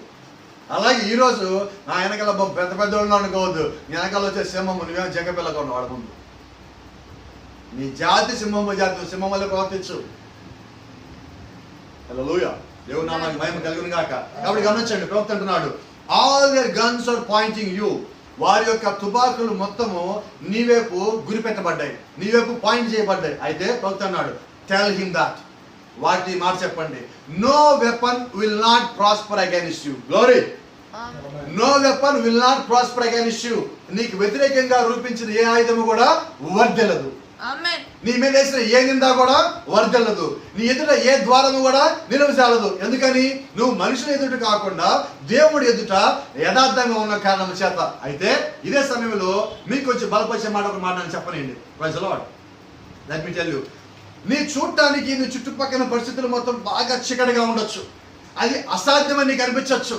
అయితే నువ్వు గుర్తుపెట్టుకోవాల్సింది నీకు ఇవ్వబడిన వాగ్దానం. పాతాళ లోక ద్వారములు నీ ఎదుట నిలువ చేయవు, 20 కోట్ల దెయ్యములు నీ ఎదుట నిలువ చేయవు. అటువంటి స్థితిలో నువ్వు ఉన్నప్పుడు నీ చుట్టూ అవన్నీ ఏం చేస్తాయంటే చీకటి గమ్మేస్తాయి. అవన్నీ నీ మీద రావచ్చు. అది ఆర్థికపరమైన శోధన రావచ్చు, ఆత్మీయమైన శోధన రావచ్చు, మానసికమైన శోధన రావచ్చు, అది శారీరకమైన శోధనే కావచ్చు, అది ఒక నిందే కావచ్చు, ఒత్తిడే కావచ్చు. అది ఏమైనప్పటికీ కూడా let me tell you, no weapon will not prosper against you, because you know if you stand true to God. నువ్వు దేవుడి పట్ల యథార్థత కలిగిగానే ఉన్నట్లయితే నీ ఎదుట పాతాళ లోక ద్వారములు నిలువ జాలవు. నువ్వు దేవుడి ఎదుట యథార్థంగా ఉన్నట్లయితే నీకు వ్యతిరేకంగా రూపించబడిన ఏ ఆయుధము కూడా వద్దెల జాలదు. ఎందుకంటే దేవుడి పక్షాన నువ్వు నిలబడ్డావు కాబట్టి, నీ పక్షాన దేవుడు ఉన్నాడు కాబట్టి. బహుశా నువ్వు ఎలాగనుకోవచ్చు, అయ్యా నేను బలహీనంగా ఉన్నాను, అయ్యా నేను సమస్యలో ఉన్నాను, నేను పాపంలో ఉన్నాను, నేను పడిపోయి ఉన్నాను, నేను జారిపోయి ఉన్నాను, నా సందేహాలు ఉన్నాయి, లోపల ప్రశ్నలు ఉన్నాయి, నాకు పరిపూర్ణమైన వాక్యం తెలియదు, నాకు వాక్యం అంతా నాకు పూర్తిగా అర్థం కావట్లేదు నువ్వు అనొచ్చు. అయితే ఇవన్నీ ఉన్నప్పటికీ కూడా, నువ్వు ఏ స్థితిలో ఉన్నప్పటికీ కూడా నువ్వు దేవుడి పట్ల యథార్థతగా కలిగి ఉన్నట్లయితే, ఆయన చిత్తంలోగా నువ్వు ఉన్నట్లయితే, నువ్వు పడిపోయిన దేవుడు పైకి లేపుతాడు, నువ్వు బలహీనంగా ఉన్నాక దేవుడికి శక్తినిస్తాడు, నువ్వు సమస్యల నుంచి దేవుడు పైకి తీసుకొస్తాడు, నువ్వు జారిపోయాడు వెనకలాకు వస్తాడు, నీ సందేహం ఉంటే సమస్యను తీరుస్తాడు, నీకు ప్రశ్న ఉంటే ఆయన సమాధానం ఇస్తాడు, నీకు వాక్యం పూర్తిగా అర్థం కాకపోతే ఆయనే ఆత్మనిచ్చి అది అర్థమయ్యే విధంగా చేస్తాడు. అయితే దేవుడు నిన్ను విడిచిపెట్టడు, దేవుడు నిన్ను వదిలిపెట్టడు. ఇదే సమయంలో ఇంకో చిన్న మాట, నువ్వు చేసే చిన్న చిన్న తప్పుల్ని దేవుడు క్షమించే అధికారం కలిగి ఉన్నాడు. అయినప్పటికీ నువ్వు తప్పు చేయకుండా ఉండటానికి నువ్వు ప్రయత్నించు, యథార్థంగా ఉండడానికి నువ్వు ప్రయత్నించు. కాబట్టి గమనించండి, శోధన ఎంత పెద్దదిగా ఉన్నా కూడా నువ్వు జ్ఞాపకం చేసుకోవాల్సింది, the gates of hell will not prevent against you. ద్వారములు, పాతాళ లోక ద్వారములు నీ ఎదుట నిలువజాలవు. నువ్వు ఎంత బలహీనంగా ఉన్నా, నువ్వు నా శరీరం కదల్చలేకపోతున్నాను పాస్టర్ గారు అని నువ్వు స్థితిలో ఉన్నప్పుడు కూడా నీకు మాట చెప్తా, నువ్వు తప్పులు చేస్తున్నప్పటికీ దేవుడి దృష్టిలో నువ్వు ఉన్నట్లయితే, యాకోబుని సరి చేసిన దేవుడు, అబ్రహాము సరి చేసిన దేవుడు, దావీదు సరి చేసిన దేవుడు, పౌలు సరి చేసిన దేవుడు, ఈ రోజు ఆయన ఇంకా అలాగే ఉన్నాడు. కాబట్టి నిన్ను సరి చేసే దేవుడిగానే ఆయన ఇంకా ఈ రోజు ఉన్నాడు. ఆయన ఒక వధువుని ఆయన సరి చేసుకుంటున్నాడు, ఆయన చేసుకోబోయే భార్యని ఆయన సిద్ధపరచుకుంటున్నాడు. నువ్వు ఆయనలో ఉన్నట్లయితే యథార్థత కలిగి ఉంటావు. యథార్థతగా నువ్వు కలిగి ఉంటే దేవుడు నిన్ను కాపాడుకుంటాడు. యథార్థతగా నువ్వు కలిగి ఉంటే దేవుడు నిన్ను మార్చుకుంటాడు. యథార్థతగా నువ్వు కలిగి ఉంటే ఖచ్చితంగా ఆయన ఒక ఆశీర్వాదం దగ్గరికి వస్తుంది. నువ్వు యథార్థతగా నువ్వు కలిగి ఉన్నట్లయితే నిశ్చయంగా ఆయన యొక్క కృప నువ్వు పొందుకోగలుగుతావు. Praise the Lord. ఆమేన్. 20 కోట్ల దెయ్యాలు పైకి వచ్చినాయి, వాడిని చుట్టూ కంచెలాగేసేసారు. అయినా దేవుడి కంచె వాడికి నీకు మధ్యలో ఉంది. ఈ కంచె లోపల నువ్వు ఉన్నావు, లోపల నువ్వు, దేవుడి కంచె, వాడు సాతాను, వాడి కంచెలో వాడు. వాడు వచ్చి ఏం చేస్తారంటే, నా కిరీటం నీ మీద పెడతాను, నువ్వు నా వాడివి అంటావు. ఎవరు వాడి? మన ఎవరు వాడమని? ఇప్పుడు ఇక్కడ చిన్న మాట నేను చెప్పండి, ఎందుకో సమయంలో సందర్భం నాకు గుర్తొచ్చింది.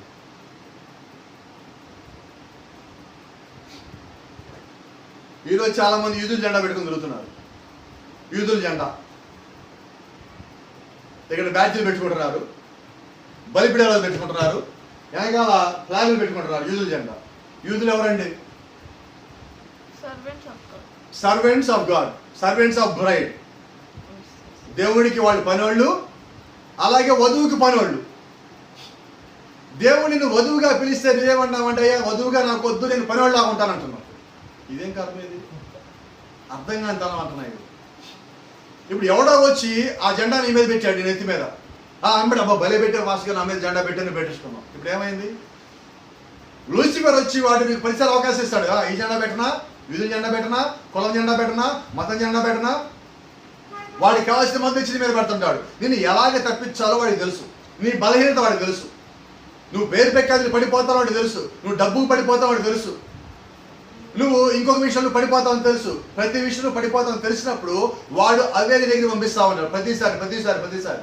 నువ్వేం చేయాలి? యథార్థత కలిగి ఉంటావు. ప్రభా ఇదిగో నాలో బలహీనత ఉన్నది, నా బలహీనత నాకు తెలుసు, దీని నుంచి నాకు విడుదల దయచేయి అని నువ్వు దేవుడిని అడిగినప్పుడు దేవుడు నీకు విడుదల ఇస్తాడు. Praise the lord. Let me tell you, he can't put his crown on you, but God will put his own crown. వాడి ఒక కిరీటం నీ మీద పెట్టలేడు కానీ దేవుడు తన సొంత కిరీటం నీ మీద పెడతాడు. సో ఏంటి ఆ కిరీటం అంటే క్రౌన్ ఆఫ్ లైఫ్, జీవపు కిరీటము, రక్షణ కిరీటము, కాపాడే కిరీటము, ప్రత్యక్ష కిరీటము, విశ్వాస కిరీటము, వాగ్దాన కిరీటము, వధువు కిరీటము, విజయ కిరీటము, కృపా కిరీటము, కుమారుని కిరీటము, కుమార్తె అనే కిరీటము, విమోచించబడిన వారనే కిరీటము, పరలోకం అనే కిరీటము, మిలినియం అనే కిరీటము, లేకపోతే నిత్యత్వం అనే కిరీటము, యేసుక్రీస్తు అనే కిరీటము, అన్నిటికన్నా మించి ఆయన నీకు భర్త అనే ఒక కిరీటము. ఇన్ని కిరీటాలు ఆయన నీకు ఇస్తున్నాడు. ఇచ్చామన్నాడంటే నువ్వు అసలు ఈ లోక సంబంధం కాదంటున్నాడు. ఎందుకని కాదు? పరలోకంలో నేను నీకు ఎట్టి యథార్థతను ఇచ్చానో నువ్వు భూలోకి మీద అదే యథార్థతని కలిగి దాన్ని కాపాడుకుంటూ బతుకుతున్నావు కాబట్టి నువ్వు నావాడివి. హల్లెలూయా. కాబట్టి ఈ రోజు మనం ఏం కలిగి ఉన్నామంటే దేవుని యొక్క యథార్థత కలిగి ఉన్నాం. Amen. For all that you need to be follow one thing, standing true to God but not man. ఇన్ని కిరీటాలు దేవుడు నీకు ఇస్తున్నాడు కదా, ఆయన ఒక రక్తం మొత్తం నీకు ఇచ్చాడు కదా, ఆయనలో నీకు భాగం ఇచ్చాడు కదా, నీ తరపున ఆయన తీర్పును మొత్తం మోసాడు కదా, నిన్ను కడిగాడు, నిన్ను విమోచించి ఇన్ని చేసి ఆయన ఏమంటున్నాడంటే నా పట్ల నువ్వు యథార్థంగా ఉండు, మనుషుల పట్ల కాదు. Standing true to God but not men. మానవుల పట్ల కాదు కానీ నా పట్ల యథార్థత కలిగి ఉండి అంటున్నాడు. Praise the Lord. ఆమేన్. నేను ముగింపుకు వచ్చాను. చదివిన ఒక కోట్ చెప్పేసి ముగిస్తాను. Abraham and his seed after him. అబ్రహాము తర్వాత అతని యొక్క సంతానం అన్న వర్తమానం రాయించాడు. If you stand true to God then he will use you. దేవుడు నిన్ను ఎప్పుడు వాడుకుంటాడు? నువ్వు దేవుడి పట్ల యథార్థత కలిగి ఉండి నువ్వు దేవుడి నిమిత్తం నిలబడినట్లయితే దేవుడు నిన్ను వాడుకుంటాడు. అప్పుడు nothing will stand against you. నీకు వ్యతిరేకంగా ఏది నిలబడదు.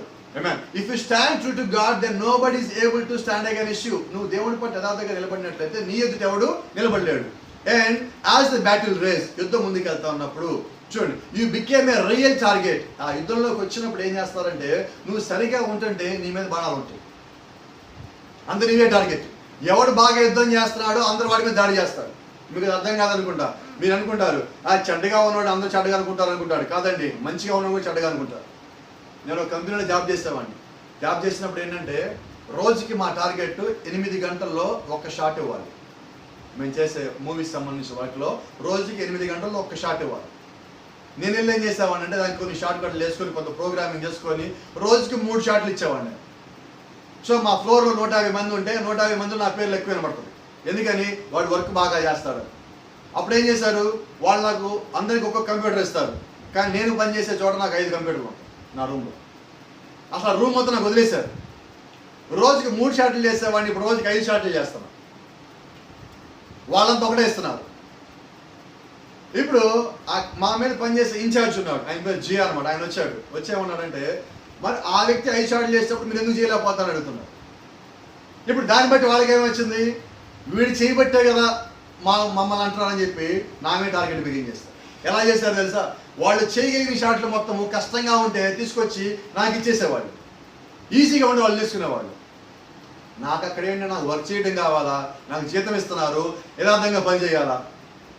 లోకంలో పని చేసినప్పుడు కూడా యథార్థత కలిగి ఉన్నా, మరి అక్కడ ఉన్నప్పుడే అంత యథార్థత కలిగి అంత ఎక్కువ పని చేస్తున్నాడు. మరి దేవుళ్ళు ఇంకెంత చేయాలి? ఇంకెక్కువ చేయాలి. అదే చేస్తున్నాయి ఇప్పుడు.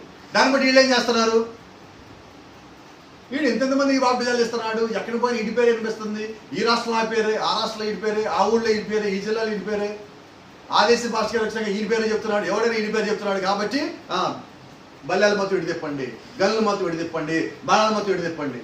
ఆ రోజు అక్కడ వాళ్ళు ఏం చేశారో లోక సంబంధమైన ఉద్యోగం చేసేవాళ్ళు, ఈ రోజు ఆత్మ సంబంధమైన ఇక్కడ పని చేస్తున్నా, ఇక్కడ అదే పని. కాబట్టి ప్రవక్త అన్న మాట మీకు జ్ఞాపకం చేస్తున్నా, నువ్వు నిజంగా పని చేస్తున్నప్పుడు నీవే అందరికీ టార్గెట్ అవుతావు. అయినా let me tell you, so there is only one thing to do. నీవే అందరికీ టార్గెట్ అయినప్పుడు నువ్వు చేయాల్సిన పనుల్లో ఒక్కటే ఉన్నది, put the all armour of faith, stand to God. దేవుని యొక్క విశ్వాస లేకపోతే సర్వాంగ కవచం మొత్తం ధరించుకొని దేవుడి పట్ల యథార్థతగా నిలబడి అండ్ మార్చ్ ఫార్వర్డ్. వాళ్ళని టార్గెట్ చేశారని, గురి పెట్టారని, రాళ్ళు వేశారని, నిందేశారని, ఫోన్లు చేశారని, లేదంటే బల్యాలు వేశారని, నీ దారి మీద ముళ్ళపందులు వేశారని నువ్వు ఆగిపోవద్దు. నువ్వు ముందుకు వెళ్తానే ఉండు. ఎప్పుడు ఎలా ముందుకు వెళ్ళాలి? ఫెయిత్, విశ్వాసం అనే సర్వాంగ కవచం, full armour of God, where it then go. దాన్ని మొత్తం కలిగి నువ్వు వెళ్ళి ఉండు. That's all. ప్రభుత్వం అదొకటే నువ్వు చేయాల్సింది. ఇప్పుడు మనం ఏం చేయాలా? యథార్థత కలిగి ఉండాలా, విశ్వాసం కలిగి ఉండాలా, దేవుడి పక్షం నిలబడాలా, ముందుకు వెళ్తానే ఉండాలా. ఎవడో రోడ్డు మీద వెళ్తుంటే చూడండి, ఏనికి వెళ్తుంటే కుక్కలు మురుగుతాయి, మరగలేండి. వాటి మీద రాయటమే నా పని కాదు. కొన్నిసార్లు చూడండి, మనకు ఒక సామెత ఉంది, చిన్నప్పుడు మనం చెప్పుకుంటారు పెద్దవాళ్ళు, పెంట మీద రాయేసి చిందు మొహం మీద పడుతుంది. అది పెంట కుప్పని తెలిసాక ఏం చేయాలా? నువ్వు రాయాల్సిన పని లేదు, అది నీకు తెలుసు, అది వాసన వస్తుంది వెళ్ళిపోతేనే. ఇక్కడ వాసన వస్తుంది, ఇక్కడ ఆగిపో, ఇక ముందుకు సాగిపో. ఇదే ఈరోజు మనం చేయాల్సింది. Let me continue. Stand true to God. Then when we stand remain. నువ్వు దేవుడి కొరకు నిలబడినట్లయితే అప్పుడు నువ్వు సజీవుడిగా నిలిచుంటావు. Amen. God's army does not retreat, it goes on. దేవుడు యొక్క ఆర్మీ ఏదైతే ఉన్నదో, దేవుడు యొక్క సైన్యం ఏదైతే ఉన్నదో, అది బలహీన పడిపోవటం, ఆగిపోవటము, నా వల్ల కాదంటే మీరు అయ్యే ఉంటుంది, అది ముందుకి వెళ్తానే ఉంటుంది. It goes on.